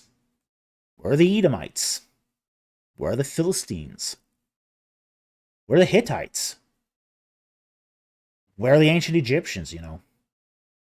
They're gone. Their religion is gone. All their power was for nothing. Absolutely for nothing. It was just a pile of dirt. Just a pile of dirt. For all that culture, for all that wisdom, for all that wealth, it was nothing. That's the contrast. God takes the weaker things to show his might. So I don't think this is an argument against it in any way. It's just, it's an interesting question. It's an interesting question because it does allow us to draw all this out. So I'm thankful for the question. I think it's a great question. I think this is a wonderful question. But it is the sort of question that also allows you to really sort of engage the nature of God. So I think this is a wonderful question. So I thank you for the question, and I thank you for that great super chat. I think it's a wonderful question because we do get to talk then how great and mighty the God is. Okay, the next super chat is also from Billy Ningen for $10. Thank you very much for the super chat. Dr. Falk, could the newsy legal contracts be a dating factor for Genesis? These contracts dated to the 14th, 15th century BC, so it was too late for the patriarch narrative. Okay, I have yet to read the newsy contracts. It's on my reading list. There's several things that are on my reading list. This is one of them. I have not read the newsy texts, but I am aware of them. I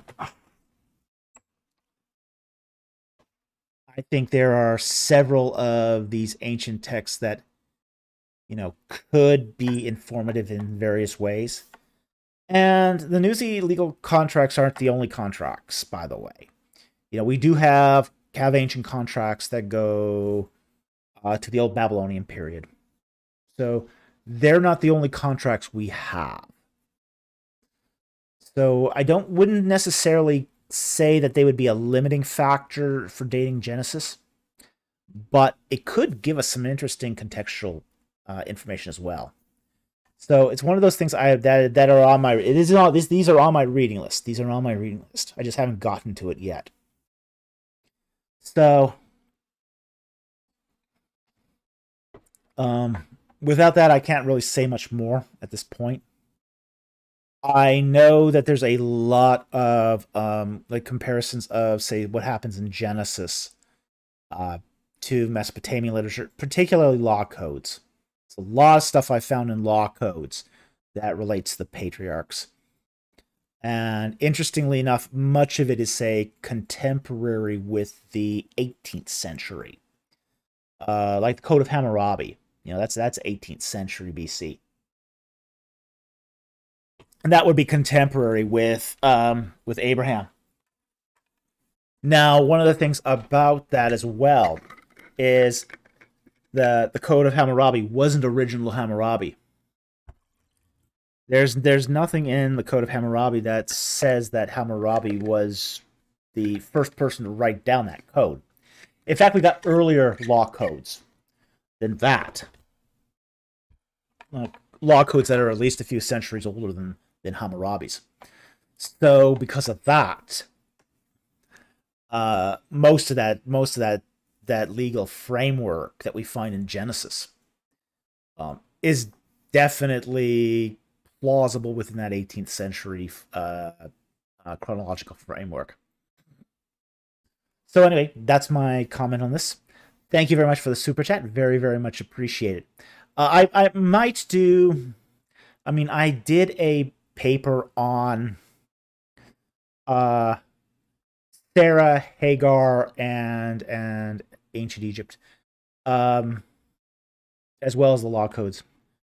I might be a good idea for me to turn that into a video, and put that out there, because I think that has a lot of good information on this. I never published that. I got so much backlog that I don't have time to publish things. Yeah, I was asked for a conference. Yeah, that was ETS's marriage conference. Yeah, I gave it. I don't know if that was recorded or not. It should be recorded somewhere, but I don't know where. I'll turn it into a video at some point. But yeah, I got a huge backlog of papers and material and stuff I just never get time to publish. Because one of the things about doing publication is it's just so time consuming. Well, after you do, like, for example, on a peer-reviewed paper, it might take you 3-4 months to revise a paper, so it's good enough for a peer-reviewed publication. And it's just a peer-reviewed papers are a time sink. Just an incredible time sink.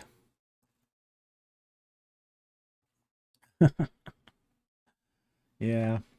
So anyway, that's my response to this. Thank you very much for the super chat, very much appreciated. But yes, the newsy contracts are on my reading list. Okay, the next one is next super chat is also from Billy Ningen for $5. Thank you very much for the super chat. And he says, Dr. Falk, are there other religious texts that endure just as much rigorous historical scrutiny as the Bible?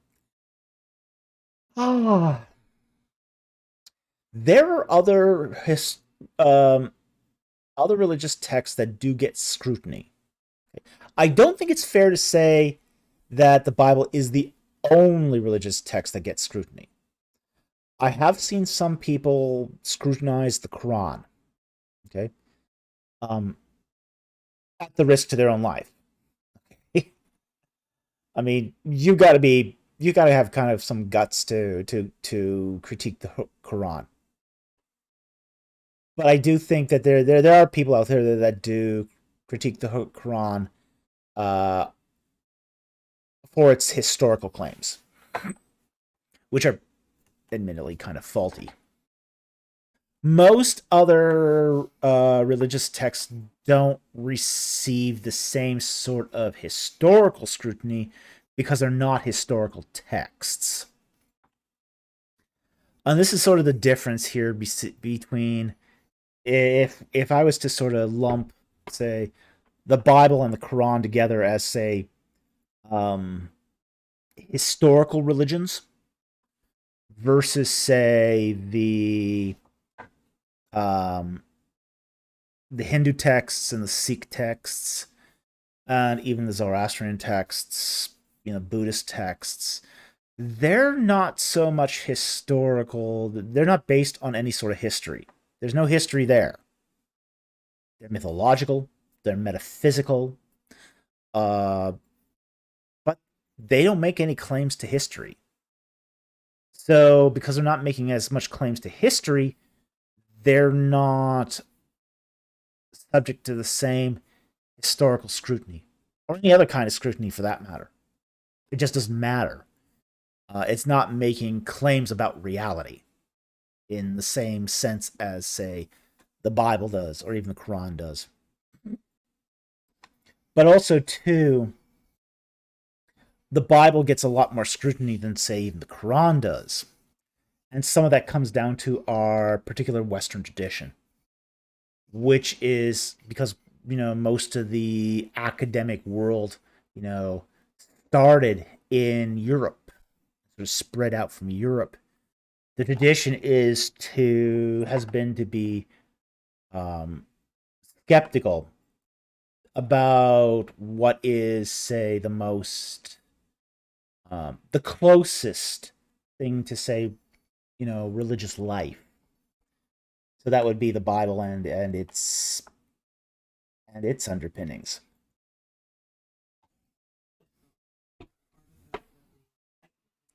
Oh yeah, it is. It is. I agree with my producer here, who just said it's an artifact of the Enlightenment. The Enlightenment was very, very keen on skeptical approaches to just about everything. So it's not surprising that they were very, very skeptical about the Bible, extremely skeptical about the Bible. So this is a carryover a lot from Enlightenment thinking as well. So I think that no other religious text gets the same scrutiny as the Bible, but there's some that get some scrutiny, and any religious text that does claim, say, a historical basis will get that scrutiny to some extent. I mean, I've heard people scrutinize, for example, the Book of Mormon or the Book of Abraham, the Mormon texts, because they're making historical claims too.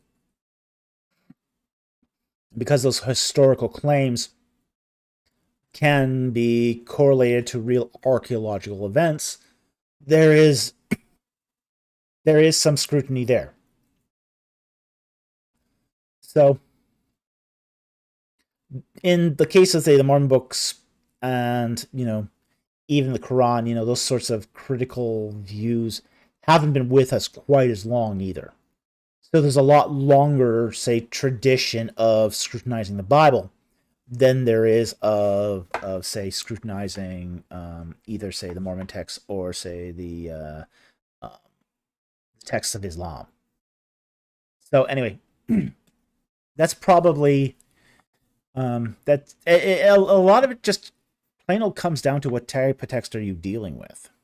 Are you dealing with a type of text that makes historical claims in support of religion, or are you just dealing with a text that's not moored to any history? And then if it's not moored to history, it's just more than a matter of personal choice rather than anything that has any real consequences in our life. So there's those differences as well. So anyway, I hope that answers your question. Thank you very much for the super chat. Very, very much appreciated. Okay, we're finally on the Twidget ones. Okay, go all the way up to the top here. Our next super chat is from Tony G for $9.99. Thank you very much for the super chat. Blow this up a little small on my screen.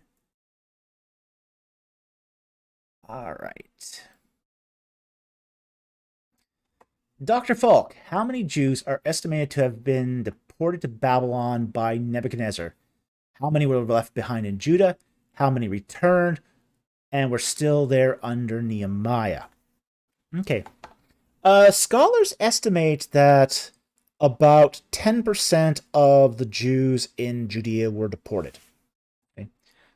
So the Babylonians didn't just take anyone. They took the best. Okay? If you were stupid, if you were ignorant, if you were a dirt peasant, if you were lazy, if you were ugly, they didn't deport you. Okay? Essentially. They took the best and the brightest. So they basically deported the cream of the crop. So they weren't quite like the Assyrians, who when the Assyrians did their policy of deportation, they moved whole families all over the place, higgly-piggly. So the Assyrians did this to, both the Assyrians and the Babylonians did this to prevent insurrection. But the Assyrians did it on a much bigger scale. The Babylonians discovered that they didn't have to deport everybody. They only had to deport the leadership. The top people, the charismatic people, the beautiful people, the intelligent people, the nobility, and the priests. You get those people deported, be no problem, governing the remaining 90%. The leaders, essentially, the leaders. Yeah, the top people. Yeah, and again, the remaining 90% will just mill around like lost sheep. So it's just, there's sheep without a shepherd. So now, how many returned? Not exactly sure. It's thought that maybe 20%, 30% returned. So it's one of those things where a lot smaller number returned than were deported. So because many of them, like for example, one of the things about returning was you couldn't be married to a Babylonian.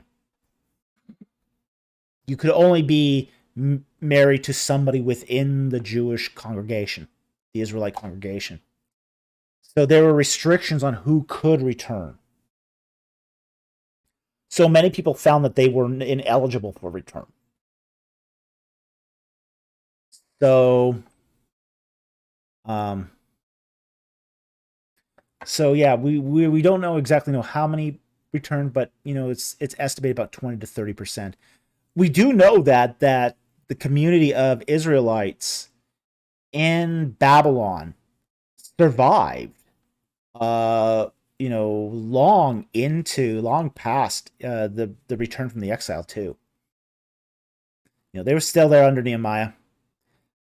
They were still there in the 5th century AD because we've got, say, the Babylonian Talmud is a product of their work. The Babylonian Masoretic system was a result of their work.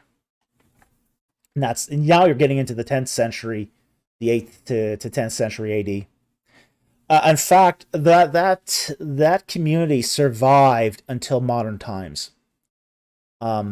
It was only with the the Iraq War that the last 5 Jews in Babylon left. So that community had managed to, it dwindled down to practically nothing. And then things just got so bad they had to get out. So, they had a really good run. They had managed to survive there for almost 2,500 years. So it's a very interesting thing, but yeah, that's how long that community survived. It survived a very, very long time. So anyway, I hope that answers your question. Thank you very much for the super chat. Very much appreciated. And yeah, it's an interesting topic because the policies were different than, say, Assyria. The effects were different. It's a very interesting thing to compare Nebuchadnezzar's deportation versus, say, Assyria's deportation. So anyway, thank you for the super chat and the very interesting question. Okay.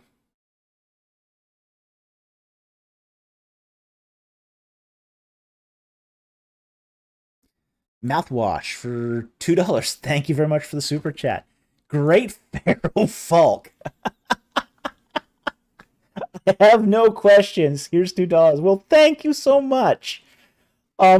We really, really appreciate the support of the channel. It helps us. It helps us. You can't imagine how much this helps us. Unfortunately, Vancouver is a very, very expensive place. And it's, you help us survive. You help put food on our table, which helps us, do videos like this and do these live streams. And we very, very much appreciate all the support. It matters to us. It matters a lot, and we really appreciate it. So thank you very much for the super chat. It does, every little bit helps us. So thank you again. Okay. Oh, interesting.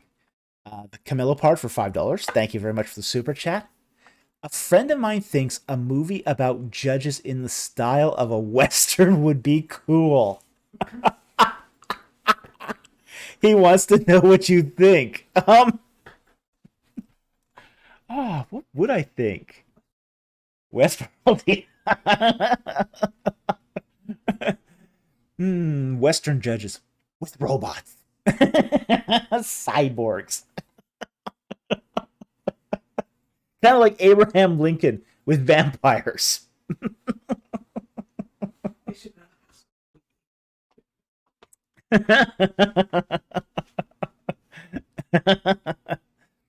Yeah.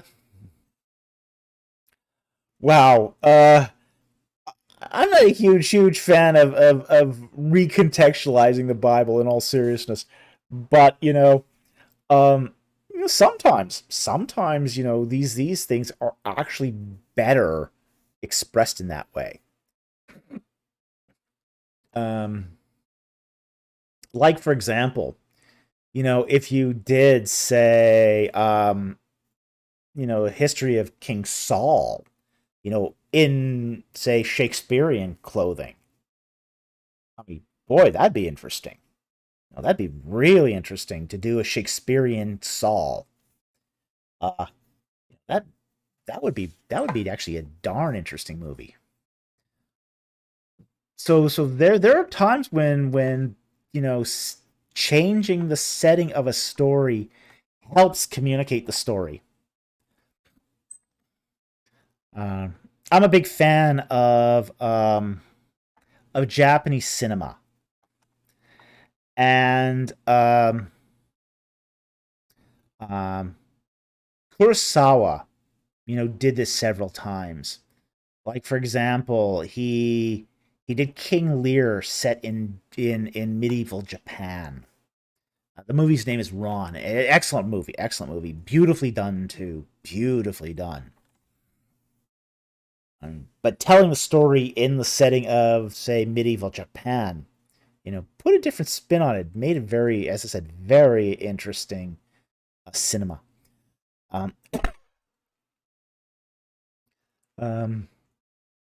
Chow Yi, Samson having a showdown with a Philistine warrior with slings rather than revolvers. 7 samurai and judges, according to Jack Ray.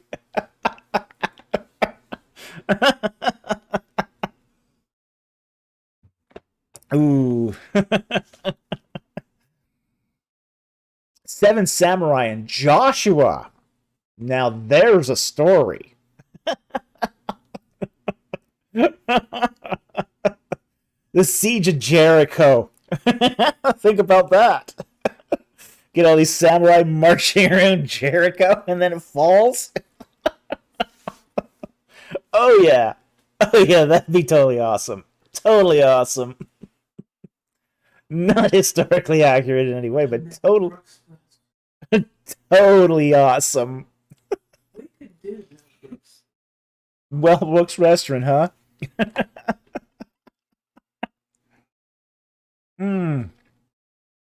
Okay, this question was fun. I did enjoy this question incredibly. I don't know how serious he wanted that answer, but it could have legs. It could have legs. But as I say, though, judges, yeah, there's some cool stuff in the judges that you could do adapt this way.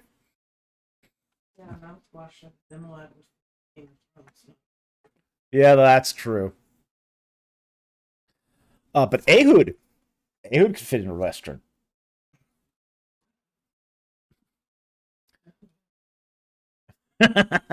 No, in the form of 47 Ronin, yeah. Maybe. Could be. All right. Thank you very much for this super chat. That was a fun thing to consider. Fun thing to consider.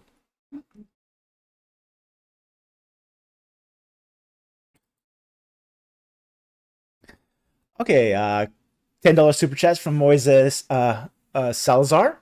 Thank you very much for the super chat.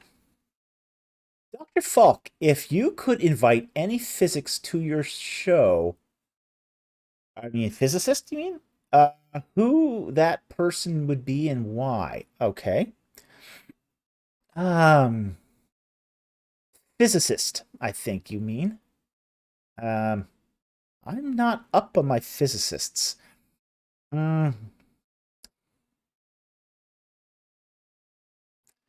wow. I know who I wouldn't invite. Mhm. Okay. Um, ooh. Yeah, there is one I would invite if he was still alive. Rodinger. I, if there was, or is that psychic or is that psychic or physicist? Okay. Hmm. Modern physicists, I don't keep up on modern physicists, but Rodinger would have been interesting to interview. He would have been very interesting because he was an interesting guy anyway. Uh, yeah, very very interesting guy. Uh, that that paradox of the cat that's both alive and dead, that's going to keep you up at night. Zombie cat, zombie Schrodinger's cat.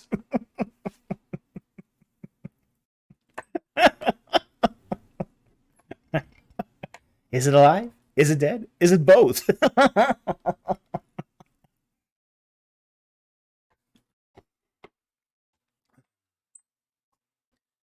But that would be the one. That would be the physicist that I'd invite.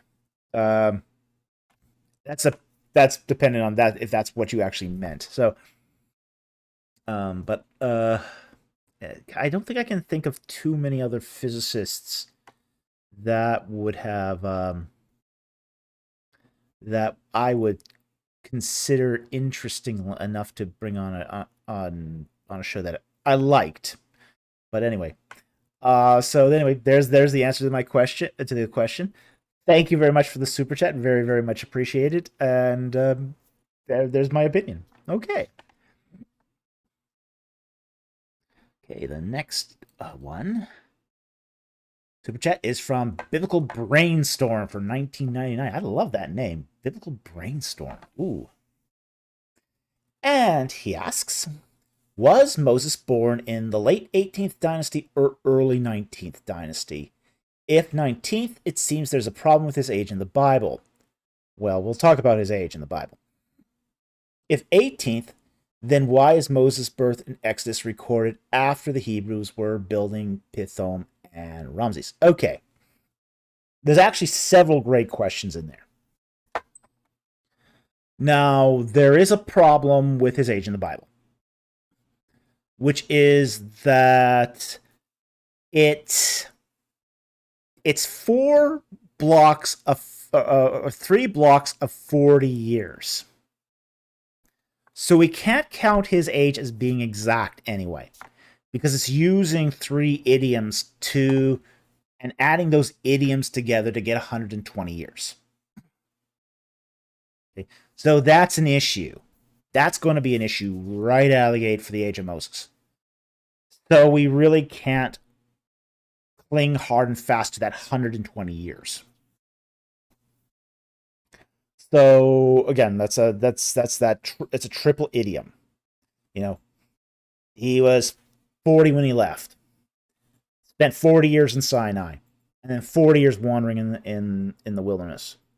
Yeah, that's that 40-year idiom. It's that there's issues here with that. Okay, now let's talk about the birth of Moses. And then we can get to that last bit because there's again another issue with that last question too. Your first question here, was Moses born in late 18th or early 19th dynasty? It looks like the late 18th dynasty, probably during the reign of King I. And King Ai had a 4-year reign. The birth of Moses seems to coincide with the outbreak of hostilities between Egypt and the Hittite Empire. At this time, the throne wasn't stable. The throne wasn't stable. There was a succession crisis that had already gone on for 3 kings. And the current king on the throne had no successor. And he was an old man too, which didn't help. And the war that was heating up between Egypt and the Hittite Empire was started by Ai. He started that war. He sent Horemheb out to kill the Hittite prince, and they killed the Hittite prince. So ever since that point, Egypt was in a state of war with the Hittite Empire. Okay, so there was a lot of paranoia going on in Egypt at that time, just because Egypt was now in a pitched state of war, and it wasn't. They were fighting this out. They were fighting this out in Canaan, and nobody was getting the upper hand. So there was this concern that the Hittites could invade to Egypt and get support by the big Asiatic city inside their borders. Okay, so we're almost certain that Moses would have been born in those 4 years of the reign of King Ai.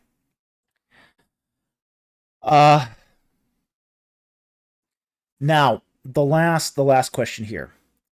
If 18th, then why is Moses' birth in Exodus recorded after the Hebrews were building Pithom and Ramses? Okay, we have to understand that Exodus chapter 1 is an amalgamation. It's a theological construct. Basically,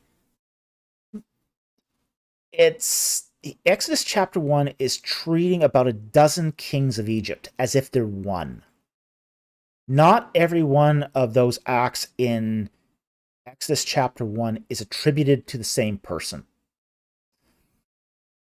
For example, it talks about the enslavement of the Israelites. Well, we know from Egyptian records that took place during the reign of Ahmose the first king of Dynasty 18. Whereas the building of the storage cities of Pithom and Ramses are taking place early on in the reign of Ramses II. So and Jewish writers do this sometimes. Where they will take a people of the same name or identity and consolidate them into this gestalt of where they're treating it as one person, but it's the acts of several people or somebody related. Now, for example, I think it's in Luke where or is it Mark? I can't remember. Where Zechariah, it talks about Zechariah being killed. And it's really that's really a gestalt. As I said, that theological gestalt of several people named Zechariah, who were, combined into one literary unit. Well, that's what's happening in Exodus 1, is several pharaohs, several kings of Egypt are being, aggregated into one person for basically literary purposes. Okay? So that's what's going on here in Exodus chapter 1. So it's not really expecting you to think that Moses' birth takes place after the building of Pithom and Ramses.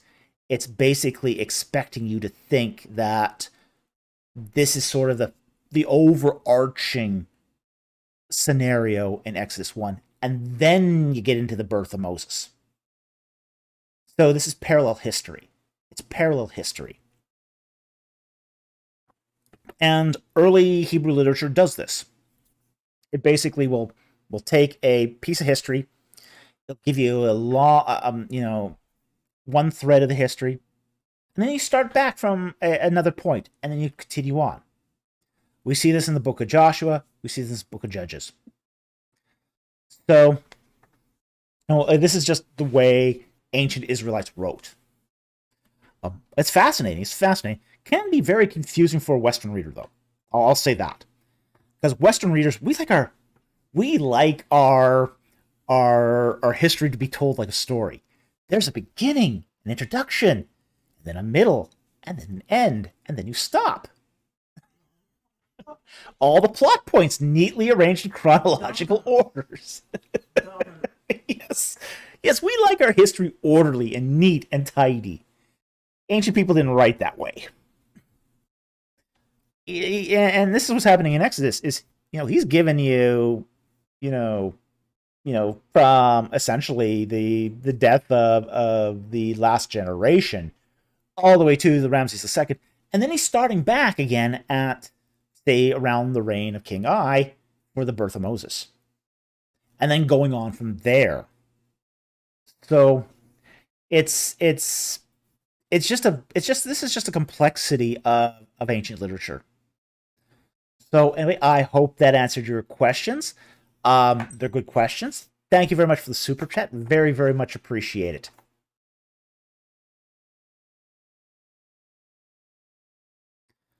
Okay.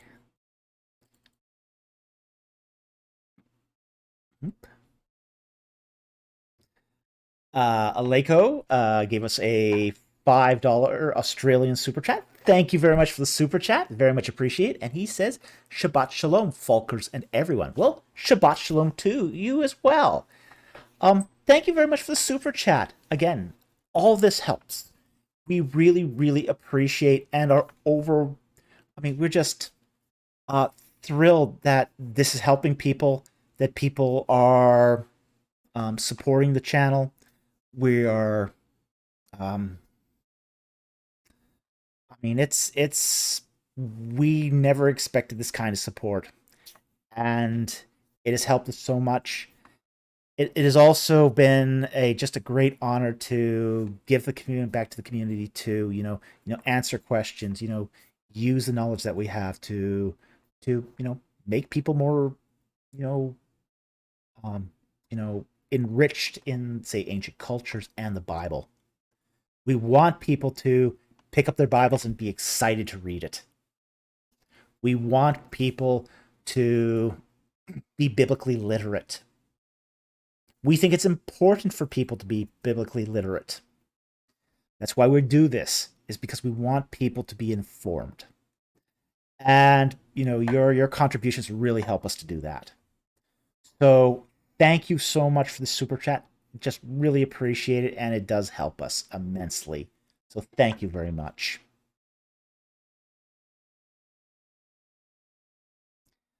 Jack Ray gave us another really generous super chat tonight for $50.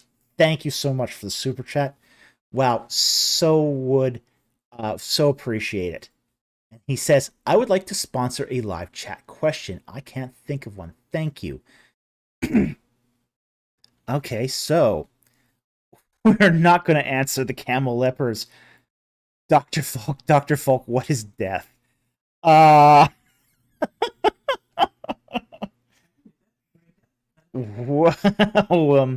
yeah, that's got dead, really dead. Actually, we're going to take that question. We're going to seriously answer this. Because I think this is actually a super interesting question when you think about this. So yeah, we're going to take this one. We're going to bring up the Bible for this. We're going to go to the book of Genesis.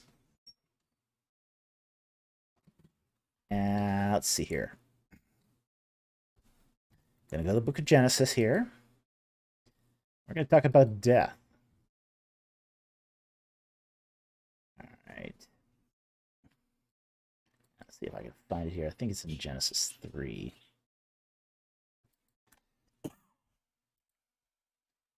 Okay, this is the best passage on death. It's Genesis 3. Now the serpent was more crafty than any beast of the field which the Lord God had made. And he said to the woman, Indeed, has God said, You shall not eat from any tree of the garden? And the woman said to the serpent, From the fruit of the trees of the garden we may eat. But from the fruit of the tree which is in the middle of the garden, God has said, You shall not eat from it or touch it, lest you die. And the serpent said to the woman, You surely shall not die. But God knows, in the day you eat from it, your eyes will be opened, and you will be like God, knowing good and evil.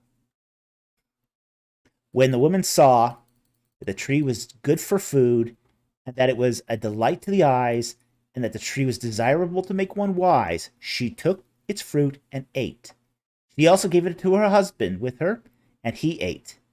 Then the eyes of them were opened, and they knew that they were naked, and they sewed fig leaves together and made themselves loin coverings.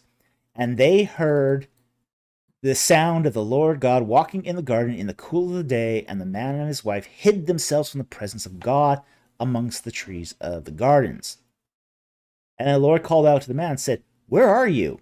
And he said, I heard the sound of thee in the garden, and I was afraid, because I was naked, so I hid myself. Okay, and we'll probably end the reading right about there. What you have going on here is you have death. Lots and lots of death in this passage. A whole ton of death. It's just not death as you think of it. Death is separation. That's death. And now when you talk about, did the, was it a lie when God said, if you eat of the tree, you will die? The answer is yes.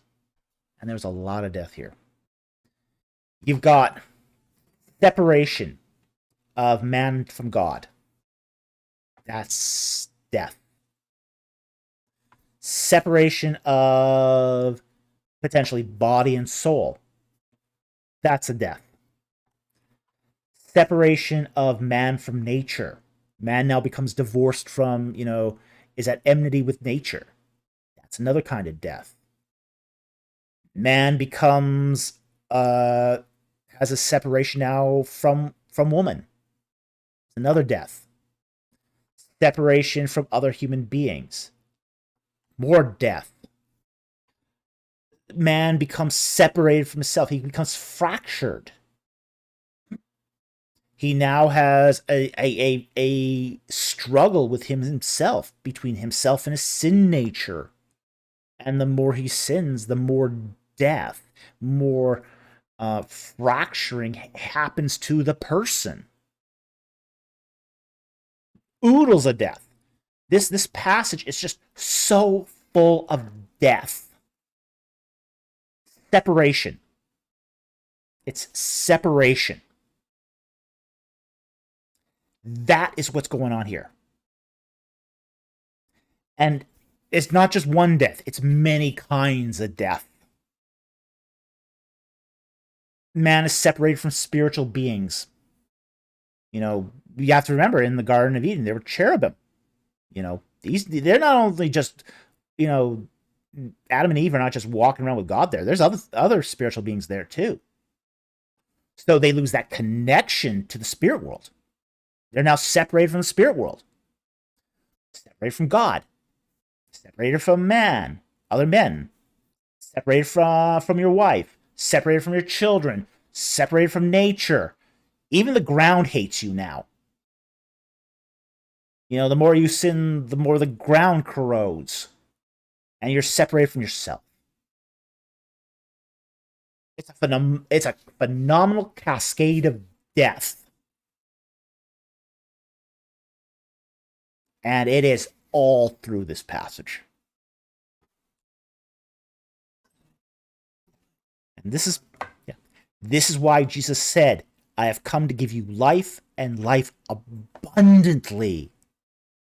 This is to the sacrifice of Jesus Christ not only restores you to your body and soul to everlasting life, but it helps you reestablish your connections it's the answer to that separation.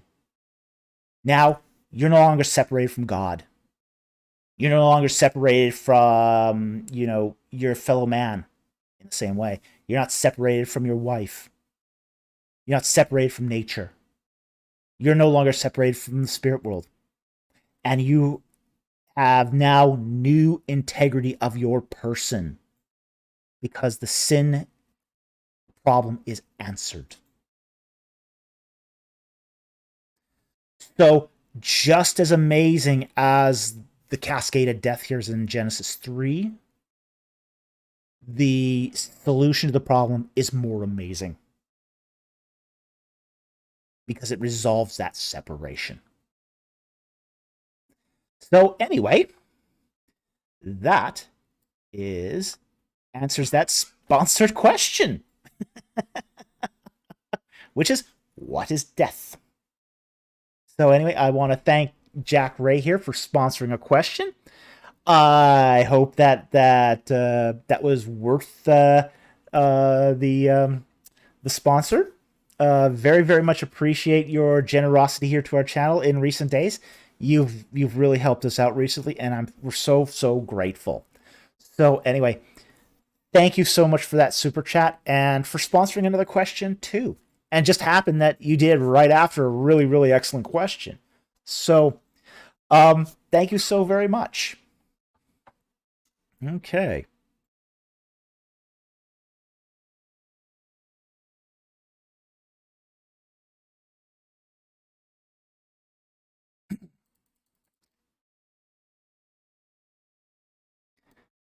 Let's see here. We got another super chat here from Angel WVM for $10. Thank you very much for the super chat. And he goes, "Hi, Dr. Falk. I gave a friend the consensus facts about Jesus and archaeological finds. Instead of accepting, he now takes the position to doubt all history. Have you dealt with someone like this before?" I have. Absolutely.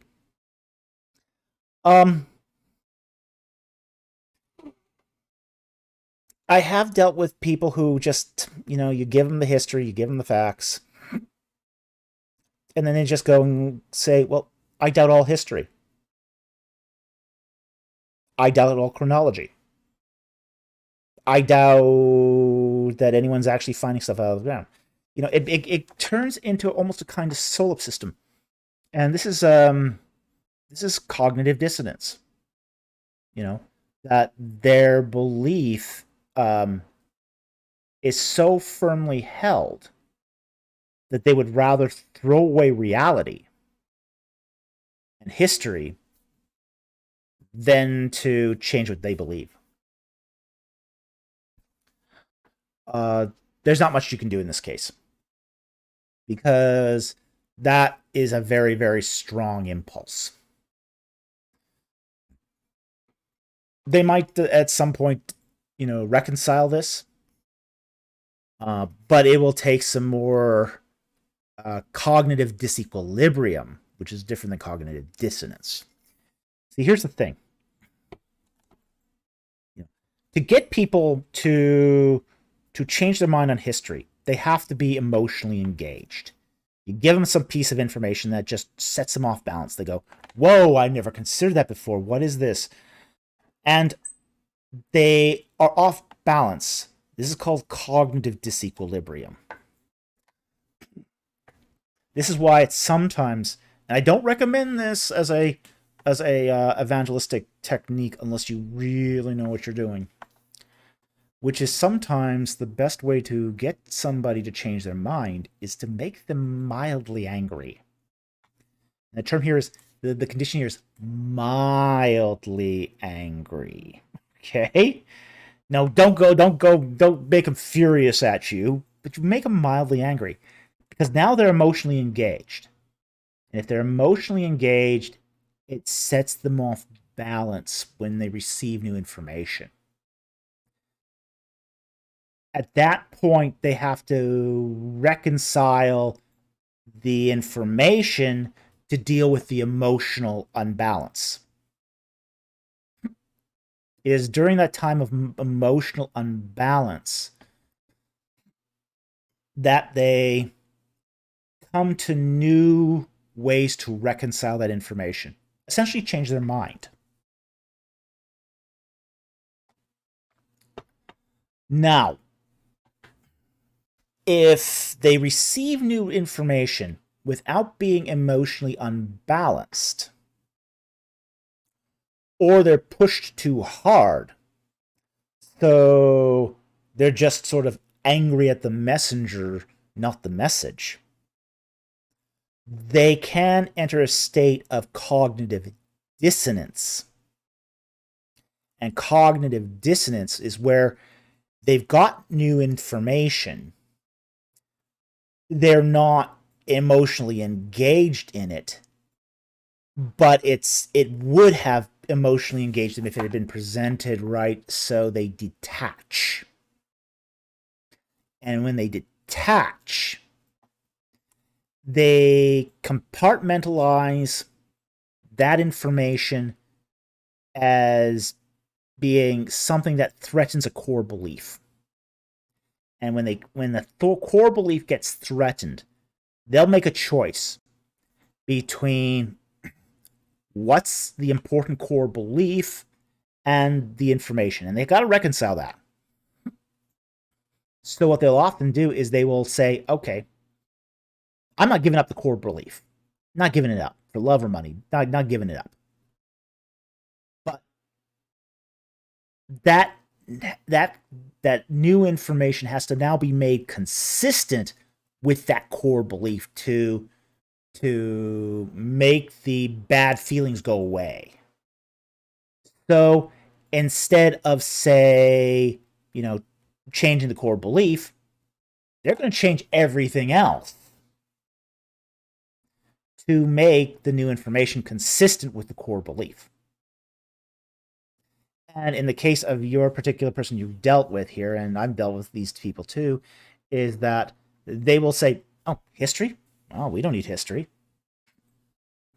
No. A lot of say, I mean, I get this sort of thing frequently with, say, people who do, say, the new chronology of David Rohl. Many of them say can't give up the 2350 BC dating of the flood. Well, that's not consistent with the pyramids. Just not consistent with the pyramids. You can't have a 2350 BC date for the flood and still believe in the conventional dating of pyramids.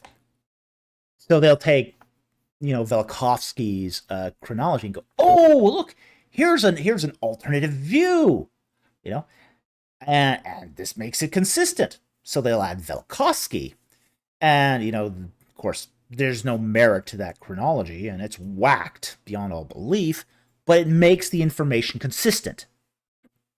Velikovsky, even though it has no merit, makes the pyramids and the 2350 BC date of the flood consistent.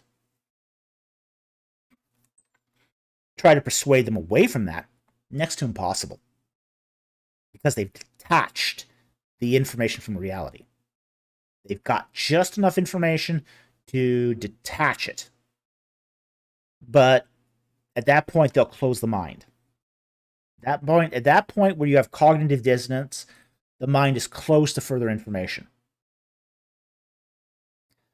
So, you're dealing here with something that's information detachment, cognitive dissonance, as a response to that cognitive disequilibrium. So, not a lot you can do here. You can pray for them. pray for him. But I don't think he'd be if he's like the sort of people I've had to deal with who takes similar points of view. They're not going to be open to new information. They've got as much information as they want to handle. So, pray for them, but, don't expect a constructive conversation from this point in. They've sort of, as I said, detached the information from any further input. So anyway, thank you very much for the super chat. It's a tough position to be in, especially if it's somebody you care about. I hope this helps. Thank you very much for the super chat. It's a tough problem. Anytime you're dealing with human psychology, it's a very, very difficult thing. Human psychology is complicated. It's very complicated. There again, here's one of those pieces of death. Pieces of death. People becoming divorced from reality and the intellect. There's a separation here between what you want to believe and what's the facts of the world. So, your friend is unfortunately experiencing one of those separations. So anyway, thank you very much for the super chat. Very much appreciated, and I hope God works in this person's life. Okay. Here.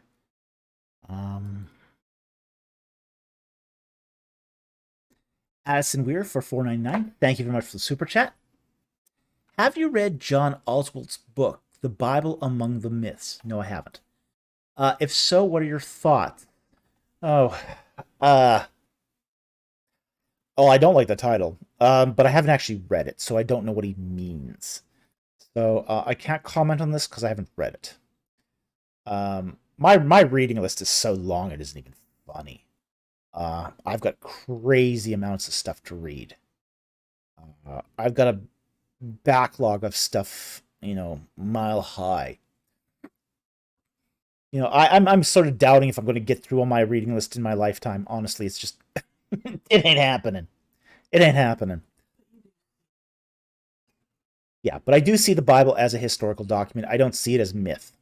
I don't see it as myth. So I'll put those first principles out there. There is definitely, and I'll even quote Donald Redford here, who I don't normally quote, but he does, even though he doesn't believe it's history. Redford says that it's written as if the writer thought it was history. So, take that for what it is. So I don't think it's myth. And the Exodus doesn't fit into, most of the Bible does not fit into mythological construct. Even the first 11 books, which are more mytho-history than pure myth, have historical aspects to them, even if they are not, say, conventional history. So I find it very, very... And the fact, too, is the whole term myth is very slippery. It's an incredibly slippery term. I don't actually like the use of the word myth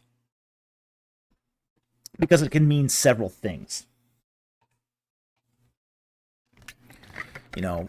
A myth can be, a story. It can be something that's just fictitious and not true.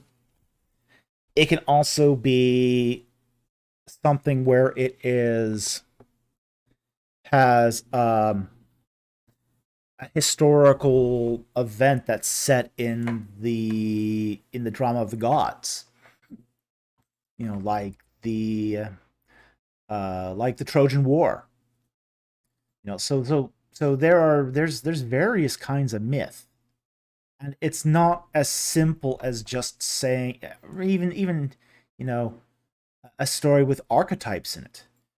Archetypes are not strictly false. A myth in that way is not a falsehood but it is not necessarily history either.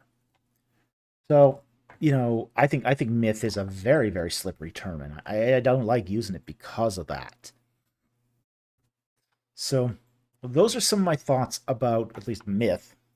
As I said, I haven't read his book, but I don't like calling the Bible myth either because it doesn't seem to fit that category very well. At least the majority of it. The majority of the Bible does not fit myth.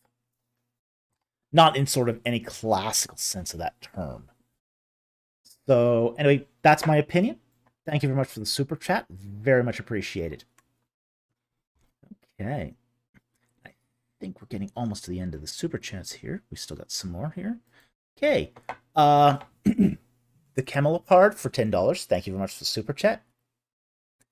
A psychic approached my sister at work once, and one of her coworkers suggested he might be a prophet. How does the gift of prophecy work? Many pastors claim to be, but are there any modern prophets? Okay. I believe in the perpetuity of spiritual gifts. One of those spiritual gifts is prophecy. Now, what is prophecy? Prophecy is providing a spiritual point of view on events or situations. Most prophecy refers to the present. You go, say, through the Bible, and you look at their prophecies. Most prophecy in the Bible does not predict the future. Most prophecy in the Bible refers to what's happening in their present day. It's more of a forthtelling than a foretelling. It's more of a forthtelling, which means you're basically saying, hey, this is what the situation is right now.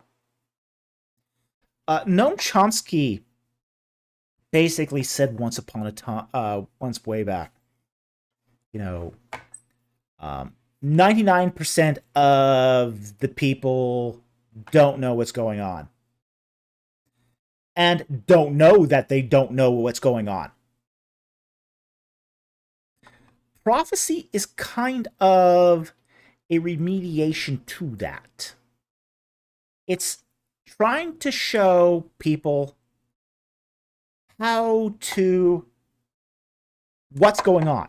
That's the purpose of prophecy, is to let people know what's going on. What's going on, and in a smaller sense, what will happen. What's going to be the outcome? You can sum up the book of Revelation. I mean, it's a book about prophecy. Okay? It's supposed to be an unveiling, a revealing of prophecy. It's supposed to make things clear. For most people, it doesn't because they don't know their Old Testament. But you could sum up the book of Revelation in 2 words. God wins. Okay? That's the book of Revelation in a nutshell. God wins. Okay? Now, do I think that prophecy is a common spiritual gift? No. I don't think it's common.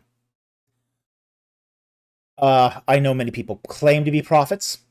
I've also known many false prophets. There are days I bemoan that we aren't in the theocracy where if a prophet tries to deceive Israel with a false prophet, take him out and stone him so that all Israel will be afraid. But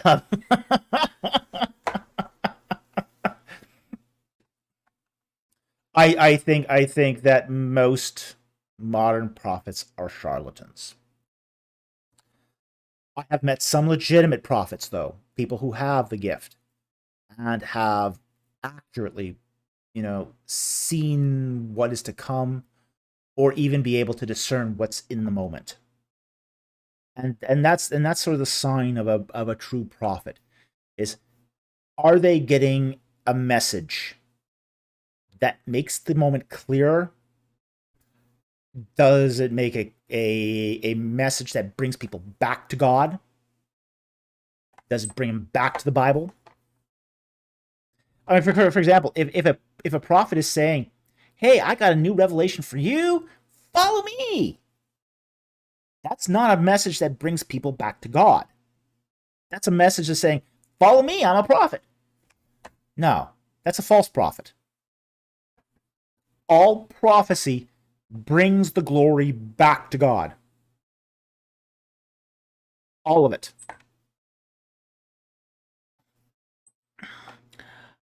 I think, though, that, again, this is not a common gift. It's not common. It's rare. There are some spiritual gifts that are very rare, and this is one of the rarest. But most of it, as I said, most prophecy is forthtelling. You don't see a lot of future prophets anymore. That always was a say a minority of prophecy anyway. If a prophet is doing nothing but telling you the future, he's not a prophet either, because he's not telling you what's happening in the present. Yeah, it's kind of like this. When I was a computer systems analyst, I used to do specialize in system performance tuning, which is just a fancy way to say, I was an expert in how to make computers run fast. Well, in order to figure out if a computer is doing poorly, you kind of have to take a baseline of it, which is, how is it performing normally? So before it goes under stress, how is it performing normally? What's the situation right now? Prophets tell you the situation right now.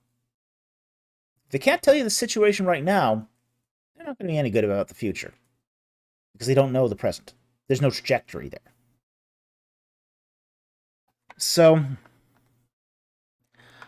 I think pastors who claim to be prophets, if they are, let me put it this way.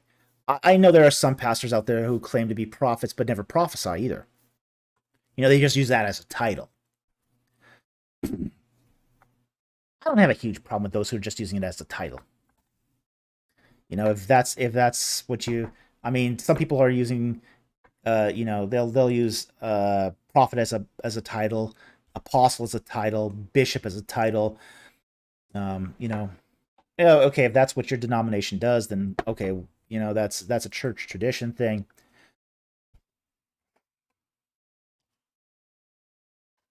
I don't have huge problems if that's what your denomination does. Okay. I have a very, very different opinion about those who are faking prophecy, or the prophet du jour who's getting followers after themselves. That I have a problem with. I have a problem who are people who are fleecing the flocks. This is one of the reasons why I really hate Benny Hinn. Really hate Benny Hinn. Because he made a prophecy once that Jesus was going to show up at his meetings in Africa. And based upon that prophecy, many sick people left their hospital beds to go to his crusades in Africa, and many died along the way. He killed people with false prophecy. It was disgusting. It was disgusting. Scripture, if these people had been aware of the scripture anyway, they would have said, if anyone says, there is Jesus, there's the Christ, do not go. If he says, come upstairs, he's upstairs, do not go upstairs. For just like lightning strikes in the east is seen in the west, so shall be the coming of the Son of Man. This is why we don't have to go after the prophet du jour. This is why we don't have to say, oh, is that guy really the Christ? No, because we've been told by Christ how his return is going to be. You can't miss it. You can't miss it. Yeah. So, I think the gift I mean, but I do think there is a legitimate gift of prophecy. There is a legitimate gift of prophecy, but it tends to tell us more about the now than the then. Okay? So, I hope that answered your question. Yeah, I don't I don't think that the person that approached your sister is a prophet. Especially not if they're a psychic. If they're a psychic. Yeah. Now there is a whole different matter about, say, psychic abilities, and psychic abilities is not prophecy. Got to keep that in mind too. There have been some suggestions that there are psychic abilities. That's a different question altogether. That doesn't make him a prophet, though. Okay? Psychic abilities such as intuition, heightened intuition. Some people, there have been studies done on this, that some people have a heightened intuition that allows them to make better than the average choices in certain circumstances. But that's not prophecy. Prophecy is receiving a message from God. Okay? So that's psychic abilities and psychic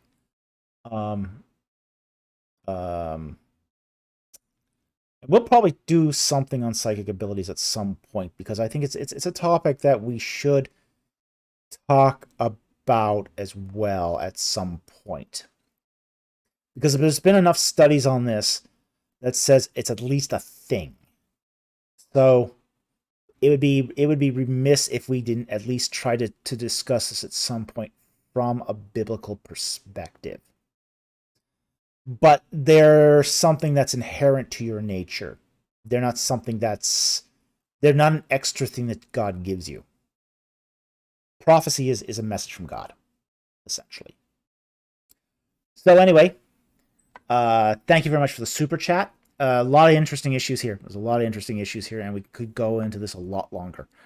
But I think that covers the basics. So anyway, thank you very much for the super chat. Very, very much appreciated. Okay. John Fabeck for $9.99. Thank you very much for the super chat. Grammar question. It's grammar time. Are words like brothers and sisters or sons and daughters separate words in Greek and Hebrew? Are these phrases an interpretation in modern English translations? It depends. It depends.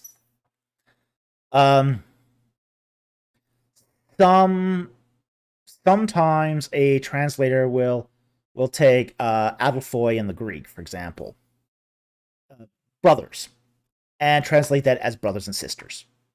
Okay. Now, it's and that's a thought translation. That's not a literal translation or a word-for-word translation, but that's a thought translation. Because adelphoi can mean both.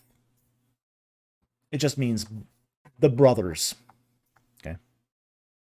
So yes. For example, in like B'nai, sons of, like sons of Israel. B'nai Yisrael in Hebrew. Many translators do choose to translate that the sons and daughters of Israel. Okay. There's also, but you also have too the B'nai Vabatim, the sons and daughters. So sometimes they are separate words. So phrases like this can be an interpretation in modern English translations. Sometimes they are literal. It's going to be a case-by-case basis here. So you do find both constructions in the Bible. Okay, you find both constructions, but you have to take it on a case-by-case basis. So you can't just say just because you find brothers and sisters, that's just automatically going to be just brothers. You do find sons and daughters more often as a construct in the Hebrew than you do, say, brothers and sisters in the Greek. Okay, so that's more common. That is more common. But again, it's going to boil down to what's on a case-by-case basis. And I don't really care for those thought translations myself. I'm intelligent enough to know that if I see brothers, it's also referring to women too. So I like adding a little bit of intelligence when I read. Just a thought there. I'm of the opinion that you shouldn't disengage your brain, when you read the Bible. It's just a thought there. So,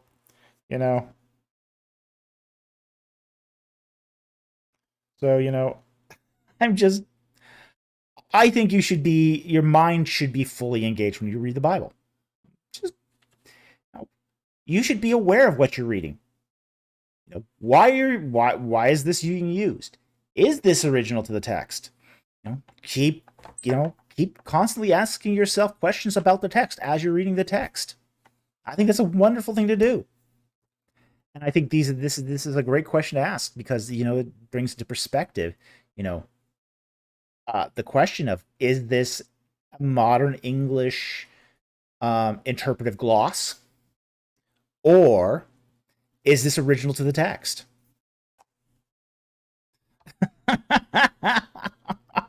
Oh, is it?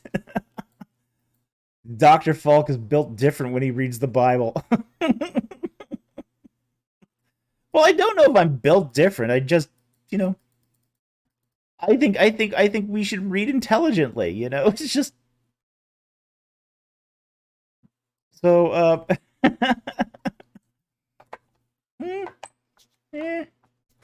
But this is again why I can discover new things every time, is because I'm always asking questions of what I'm reading. I don't turn the brain off. I put the brain into high gear when I do my devotions.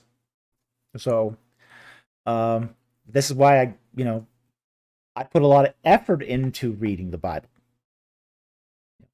I know there's a lot there. So because I know there's a lot there, I expect it to produce results. This is also why I'll never run out of material to publish. Ow.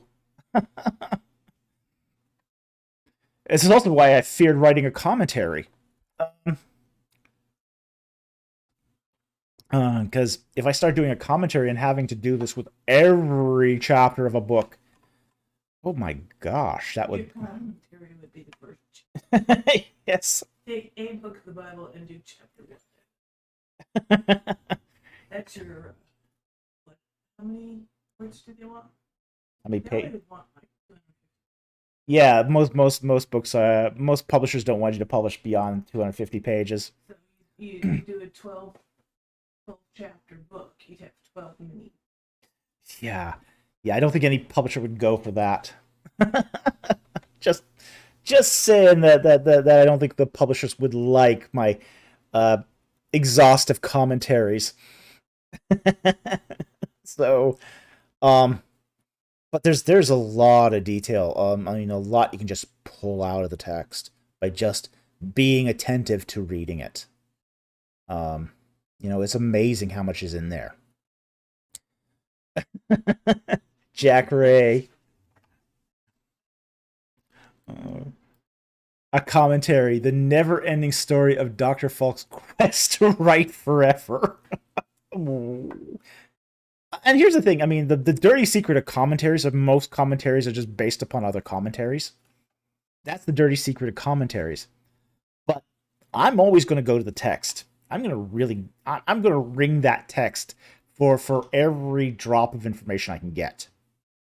So, it would take me a long time to write a commentary, and it would just be, it'd be massive, huge. I'd never see the end of that project. It's why I leave writing commentaries to other people. Ooh. Okay. So anyway, Jonathan Beck, thank you very much for that super chat. I hope that answered your question.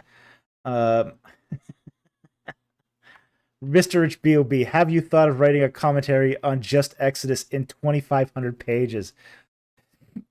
Oh boy, yes, I have. I have thought about that. It'd be very difficult to do, but yes, I have thought about that. Oh, It would be huge. it would be huge. Yes, it would be huge. Huge. So anyway, thank you very much for the super chat. Very much appreciate it. Okay. Sure. Jack Ray, 2,500 pages, a short one. Yep. Okay, Mouthwash for $2. Thank you very much for the super chat. Great, no Mark Falk. I loved your answer on death. Well, I'm glad you did, because everyone loves talking about death. So it seems. Okay. Okay. Wonderful. I'm glad you benefited from it. It just struck me that, hey, that's an interesting question. I have an answer. It's not the materialist. It's not the materialist answer. It's broader than that. And it makes Christ even more. Yeah. So thank you very much for the super chat. Very, very much appreciate it. And you even spelled no mark right, so I'm even more thrilled. Yeah, it's spelled like no march. So even better. Yeah, so I'm glad you benefited from the Q&A. It's just yeah, it's an interesting topic. It's a very interesting topic. And we could really go on from there. I mean, it is just so many rabbit trails you can go down, the question of death, and there's ethical side of this as well. And my producer is really even more experienced with sort of the ethical side of this than I am. So, there's, yeah, so, yeah, but it was a very interesting question, and it just happened to be right there. So it was a great question to take. So anyway, thank you for the super chat. Very much appreciate it.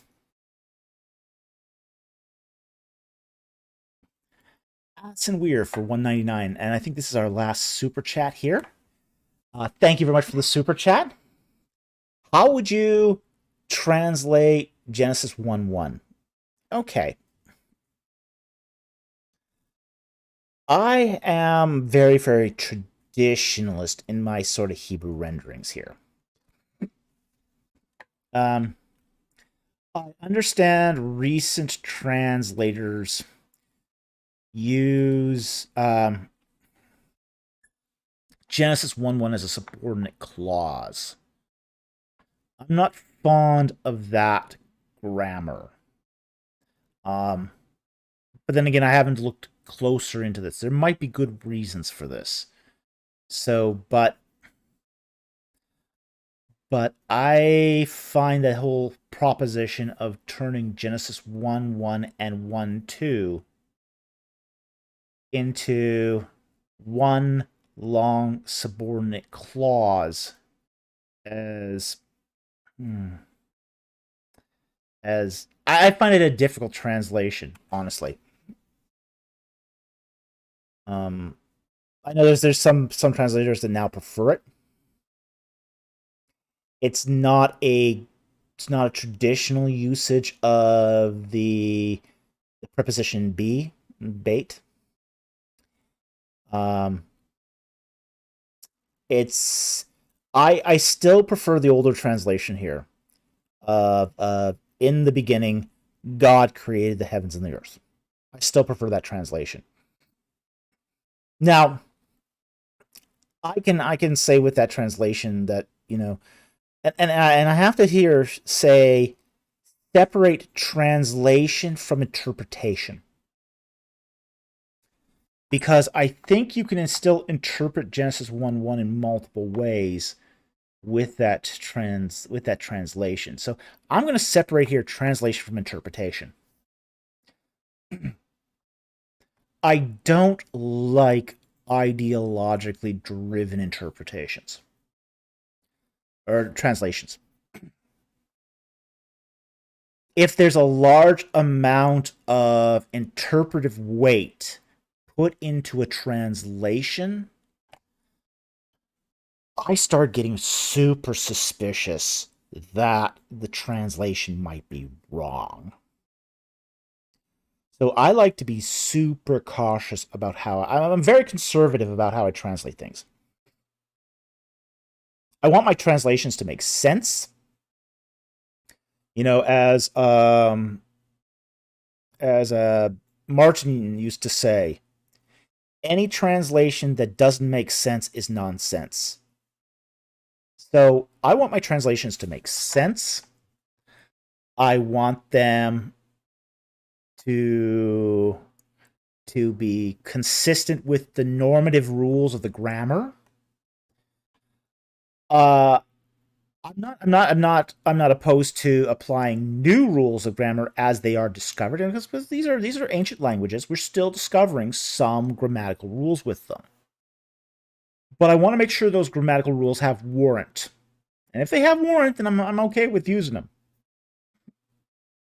I haven't seen a lot of good grammatical justifications.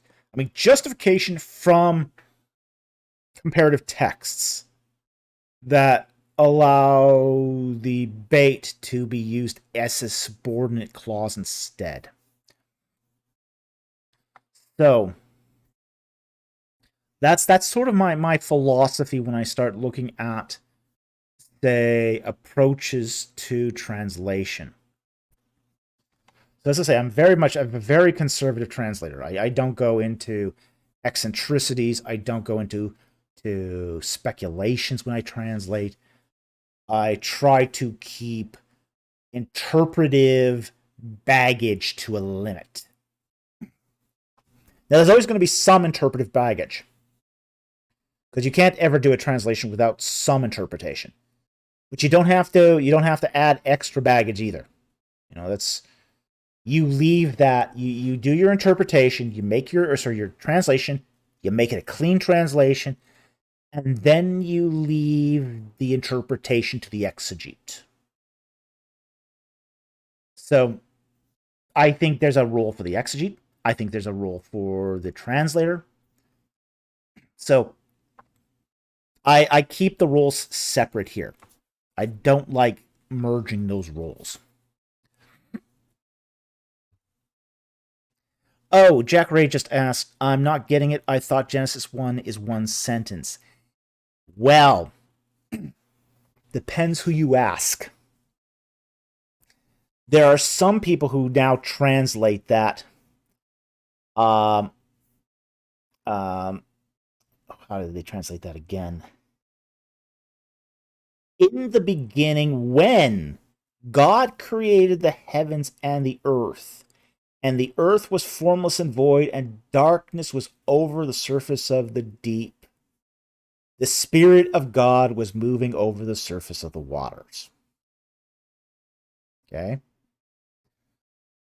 So, they're inserting here they're taking Genesis 1:1 and most of Genesis 1:2 and turning it into one large subordinate clause. I have some difficulties with this. I mean, first of all, I do think Genesis 1:1 makes full sense and proper sense as a complete sentence. So, you know, it is a proper sentence. It is a proper sentence. And they're having to do some sort of hinkiness here.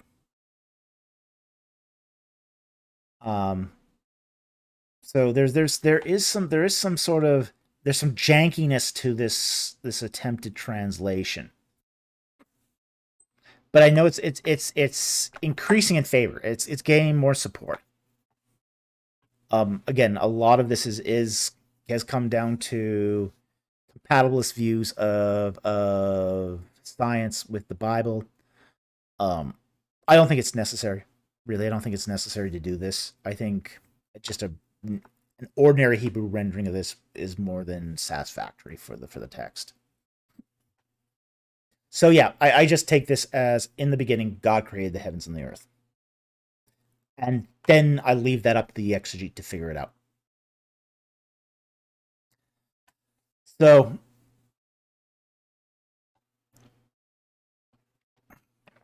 yeah, I don't think making that a subordinate clause adds a lot. Um, I in fact, if anything, turning it into subordinate clause almost muddies the definition, almost muddies what's going on. Because one of the things about the subordinate clause idea I don't like is it conflates. It makes simultaneous God creating the heavens and the earth was formless and void, and darkness was over the face, all happening at the same time, simultaneously. Whereas there is a natural progression here, from and I understand Genesis 1:1 as a title more than I do an event. I think there's a whole lot of other stuff happening behind the background of Genesis 1:1. And I'll get into this someday when in my copious free time, yes. I have extensive thoughts on this particular subject, but I think there's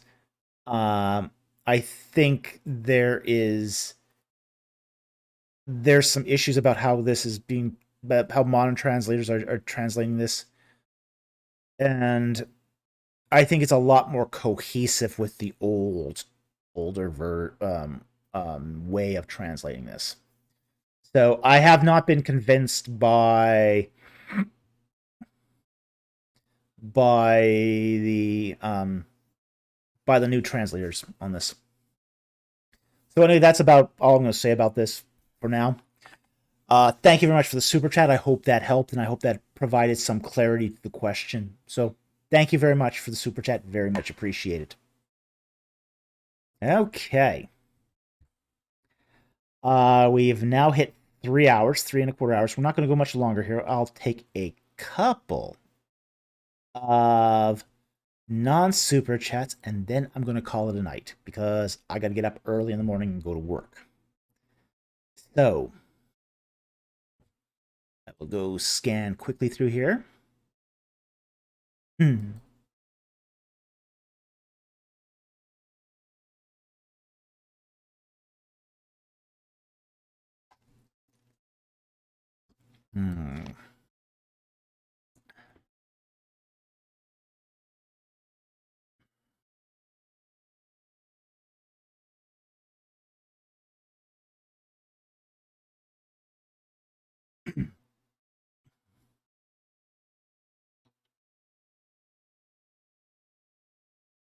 Yeah, it's very late. So if I scan here and I don't find anything, we're just going to call it a night. Sleep is for the weak. Yeah, I've had a few people ask me to do these 5-6 hour live streams like Rob Rowe, Sentinel Apologetics. I don't have that kind of energy. I'm old. Nope. Not gonna happen. No 5-hour live streams. Ain't gonna happen. Okay, let's see here. We're getting pretty close.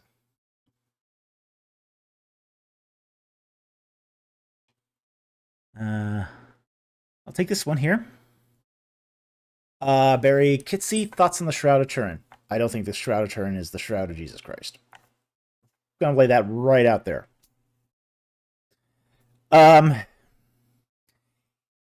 Here's what I think is the issue with the Shroud of Turin as far as I can see. It looks very much like a 2D painting. If this is a 1st century burial shroud, it would wrap around the entire person. So if this is a layer of, say, divine power radiating off and discoloring the fabric, when you unwrap it, it should look very much like a skin, like you see on like Second Life or video game mods. You know, should look like that.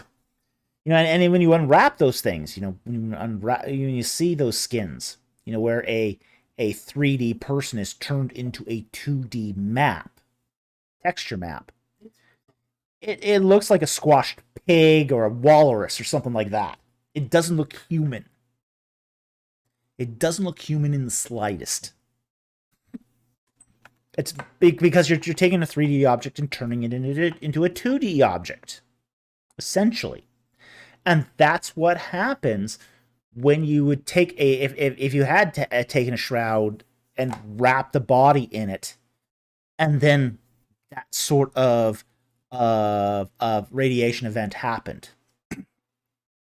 Okay, it will never look like a 2D painting. It's impossible geometrically. The geometry here is impossible. So yeah, I mean it just looks really bizarre to do those skin maps, you know. And that's what this would look like if it really was a burial shroud that had, you know, wrapped the body, been discolored, and then unwrapped. So my thoughts here is that the shroud the looks like a very much like paintings of the period, medieval paintings, essentially medieval 2D paintings that are just sort of being lightly brushed on. Is the fabric ancient? Who knows?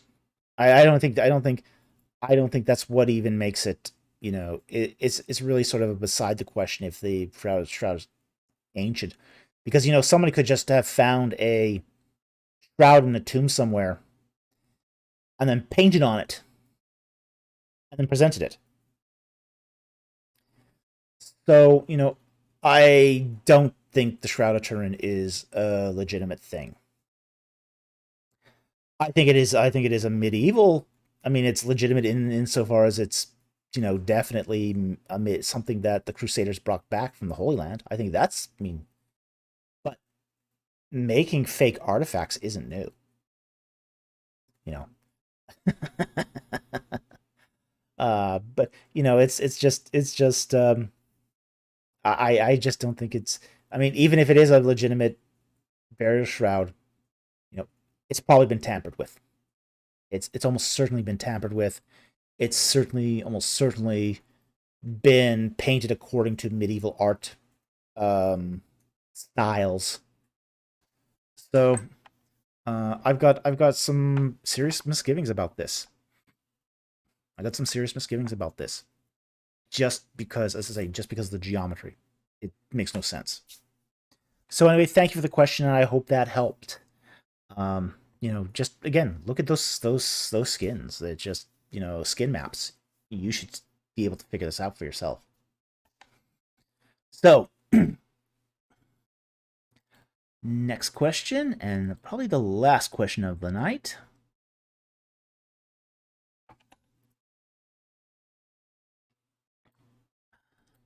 I'll find this. Oh, it's a Nikki. Long time no see. Good to see you, Dr. Falk. Yeah, God bless. God bless you too. It's good to see you here. Glad you joined us tonight. It's been a while. Okay, so I want to make sure that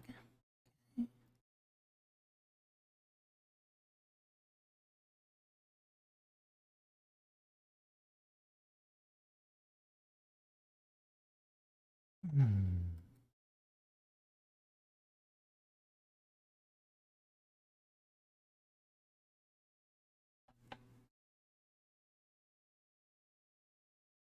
Hmm.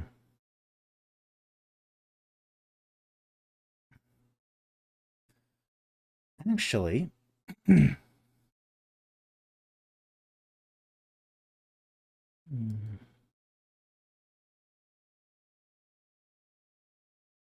Hmm.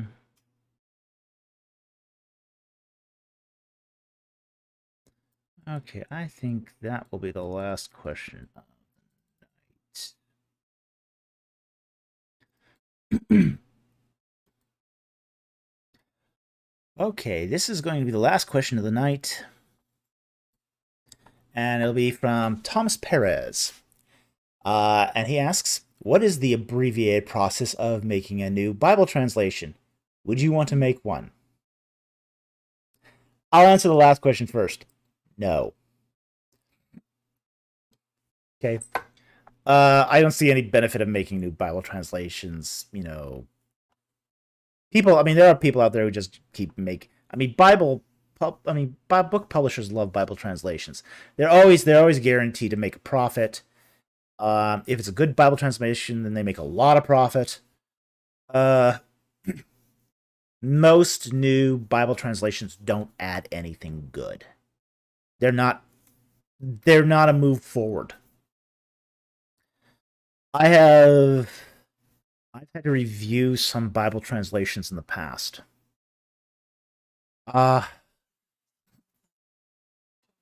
oh yeah, God's word for the nations. Oh, that's a dreadful translation.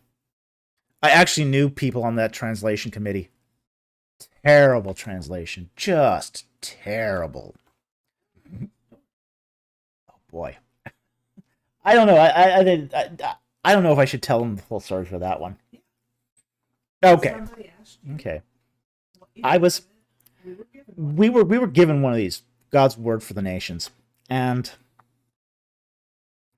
you know, we had just become a member at a new church, and I we were each given a copy of this as a membership gift. Okay, fine, fair enough, and I read it. Didn't think much of it, and we were at the Lent dinner because this church had dinners during Lent, and a man sitting across from us asked us, "Well, what did you think? What did you think of the book? What did you think of the God of the Bible?" Because he was aware we just became members, and I said, "Well, didn't care for it." He goes, "Oh, why?" I said, "Well, I think this verse was really badly translated. I think this verse was very, very badly translated. I think this verse, I think the Song of Solomon was just laughably absurd in its translation." And he was getting angrier and angrier. It's like, why are you getting so worked up about a Bible translation? Yeah, he got up and left, and he was fuming. It's like, oh, okay. You don't see people normally get charged over a Bible translation, so it's like, okay. This is strange. This is very strange. So asked his wife, like, why is Norman upset over this? And she goes, "Oh, he donated a lot of money to the translation committee." Oh, and she goes, "Oh, don't worry about it. No one's ever told. Everyone's told them that they hate it. No one ever told them why they hated it." Oh dear. Hey, um, essentially, I wouldn't want to contribute to the confusion of Bible translations, especially when there's good ones on the market. I do think there's some translations that are very good, and I think there's a couple new ones that are excellent, like the Christian Standard Bible. I think that's a great translation. That one's excellent. That one is really excellent. It's one of the best ones I've seen in a long time. So I do think there are good ones that come on the market. Problem with the bad the Jehovah's Witness. Mm, You know, they yeah, use that's the bad translations, mhm. and they pick and choose. Yeah. Bad translations can also lead people into spiritual error. So there's a hazard to adding to a potentially bad translation to the marketplace. What was it now? The one that's done out of what's that name? The Bethel Church has uh, a new prophet du jour who's doing translations of the Bible, and it's dreadful. What was it? The Passion Translation. Dreadful, dreadful translation. Um, and I really fear once that guy starts translating the Book of Exodus, I mean that guy's just gonna go. I'm just gonna go into hiding at that point because because that's gonna be just wow. Mm. Uh, so, but the basic most translations are really not pure translations. Most translations are called revisions. So this is the general process of making a translation. Is people don't normally start off with the Greek and Hebrew text. They usually start off with another translation, and then they go through it verse by verse, updating it, providing better translations, and revising the existing translation. Okay. Now, the interesting thing is some of our best translations are actually revisions. This is one of the ironies of Bible translation is that oftentimes the best translations were revisions because people have had a chance to really reflect on whether a translation is good and why it's good and why it's bad. So that process of revision usually produces better translations in the long run, even though they're not a true translation. Now, you do get some translations that are done from scratch. Some are done from scratch. There tend to be um, less orthodox, janky. They often have problems. Many of them are paraphrases, like the message is a paraphrase. I'd even call the Passion Translation really a paraphrase as well, but a really really dreadful translation. Uh, so anyway, uh, I hope that answers your question. That's basically the general process, and it's usually done in committee. Most translations are not done by one person, but by many people who are checking each other's work. So, this is a process. It's a process, and it's a process done in a community of translators. So, I hope that gave you some insight of how the translation process works. I do have a whole video on Bible translations. So I'd recommend that if you want some more details. So, anyway, thank you very much for the question. Very much appreciated. Okay, we got one last super chat here, and then we are calling it a night.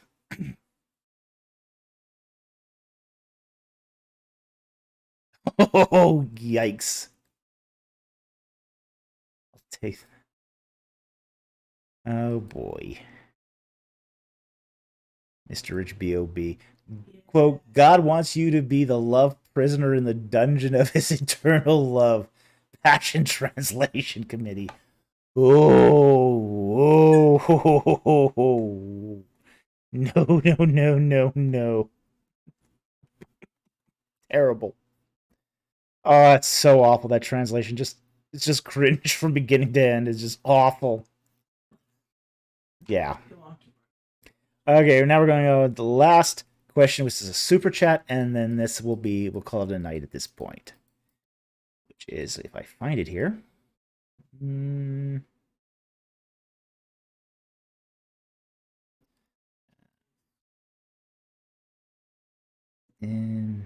It didn't come. I have to start and restart this.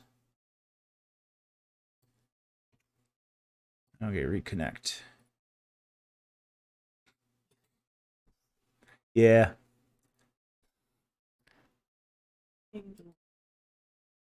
There it is.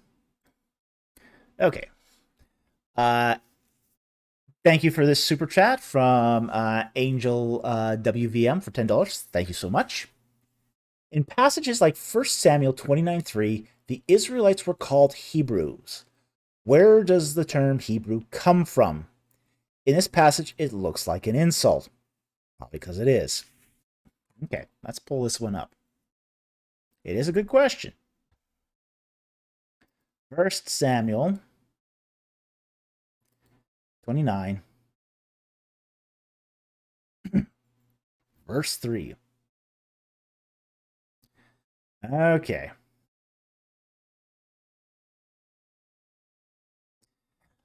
Then the commanders of the Philistines said, "What are these Hebrews doing here?"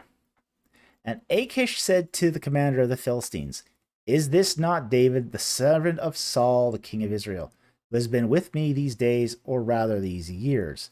And I have found no fault in him from the day he deserted to me to this day." Okay. Now, where does the term Hebrew come from? There is a theory that floats around that's almost invariably wrong.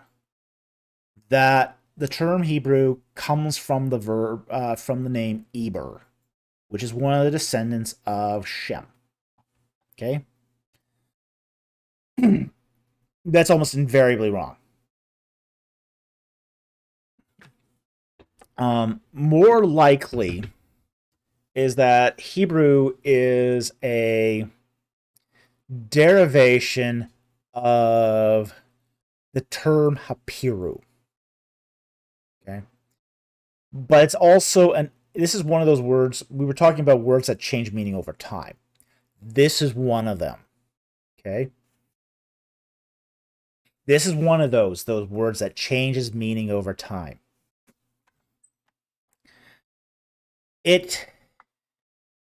Hapiru is a class distinction. It means bum, outcast, mercenary, riffraff, good for nothing. Okay?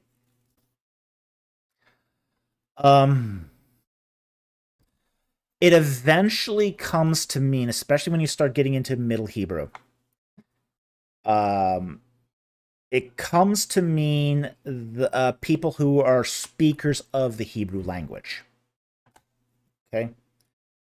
Essentially, the language of the ancient Israelites. Okay? So it's one of those terms that again changes meaning. It really doesn't become an ethnonym until rather late, until really the Second Temple period.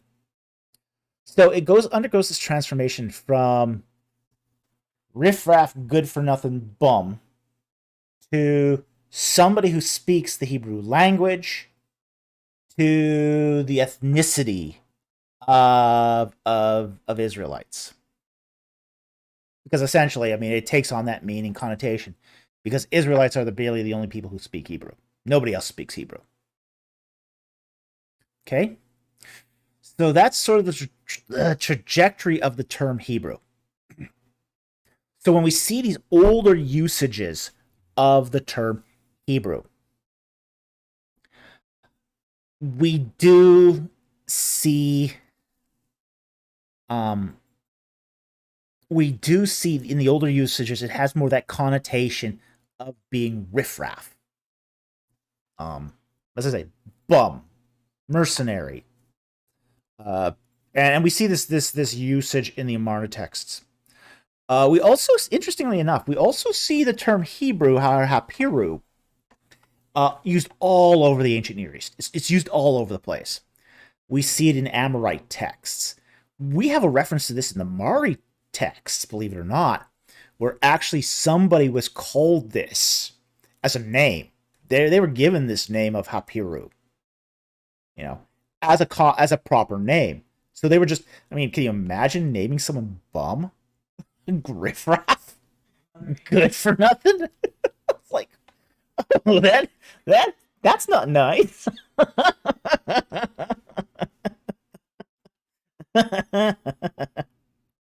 But back then too, back before, say, Israel became a nation, it had no national identity. It was not connected in any way to ethnicity at all, or even to language. There were Hurrians who were Hapiru. They didn't speak any Hebrew. They spoke Hurrian. We have, as I say, evidence of these various people all over the ancient Near East from just diverse cultures. As I said, we have Amorites who are Hapiru. We have Hurrians that are Hapiru. We have, mixed Semites that are Hapiru. Terah of Urkesh calls himself a Hapiru. Because of his status has changed. He's no longer the ruler of Urkesh. He's now a outcast. He's now a sojourner. He's no longer king. So when we see this usage by the Philistines, it's almost invariably either that class distinction or the Hebrew speaker, and probably more likely to be a class distinction here. I think that's what's going on here in this particular text. Is what we're seeing is the class distinction meaning of Hebrew, not the linguistic. These are Hebrew speakers. Again, part of this is because there wasn't as strong a differentiation of ancient Semitic languages back then, too. The further you back in time, the closer the various Semitic dialects are. So it really doesn't take that role as a Hebrew speaker until it says Middle Hebrew around the 8th century. So you're already into the prophetic, the period of the divided monarchy, when Hebrew takes on that distinction as these are speakers of this particular language. So anyway, but it works like this too. Not all Hebrews are Hapiru, and not all Hapiru are Hebrews. So it comes down to sort of like almost like as I said in my video on the Hapiru, is more of a Venn diagram. Some Israelites are Hapiru, some are not. Some Hapiru are Israelites, some are not. So you're getting these circles of meaning. So, Saint Roland, are you trying to pull off 4 hours from now? No. We're gonna stop right here. This is it. Yeah, my bunny is demanding dinner, and I'm demanding a snack because I got to get to bed and, as I said, get up early tomorrow. We started a little late tonight because of my work schedule, which has been just nasty and awful. But we're gonna call it a night. So anyway, I want to thank everyone who joined us tonight. I hope you enjoyed our live stream. I want to thank all the super chatters who have, helped support this channel. There's some very interesting questions, some really sort of a lot of questions today on the periphery of human knowledge. So that's always interesting. Those nights where we get to just explore some of those too. Camel Leopard, boy, you lucky my bank account got cut off. You're gonna keep me here forever, huh? So anyway, I also want to thank our Patreon supporters who help upgrade our equipment. We have invested in new plosive filters because the older ones were just like falling apart. Um, we are very, very grateful to our Patreon supporters who help keep our equipment going. Also want to thank our regular subscribers who comment, like, dislike, and just keep the algorithm, aware of our content. So with that said, I want to thank you for joining us tonight, and I will see you next time on Ancient Egypt and the Bible. Good night, everyone.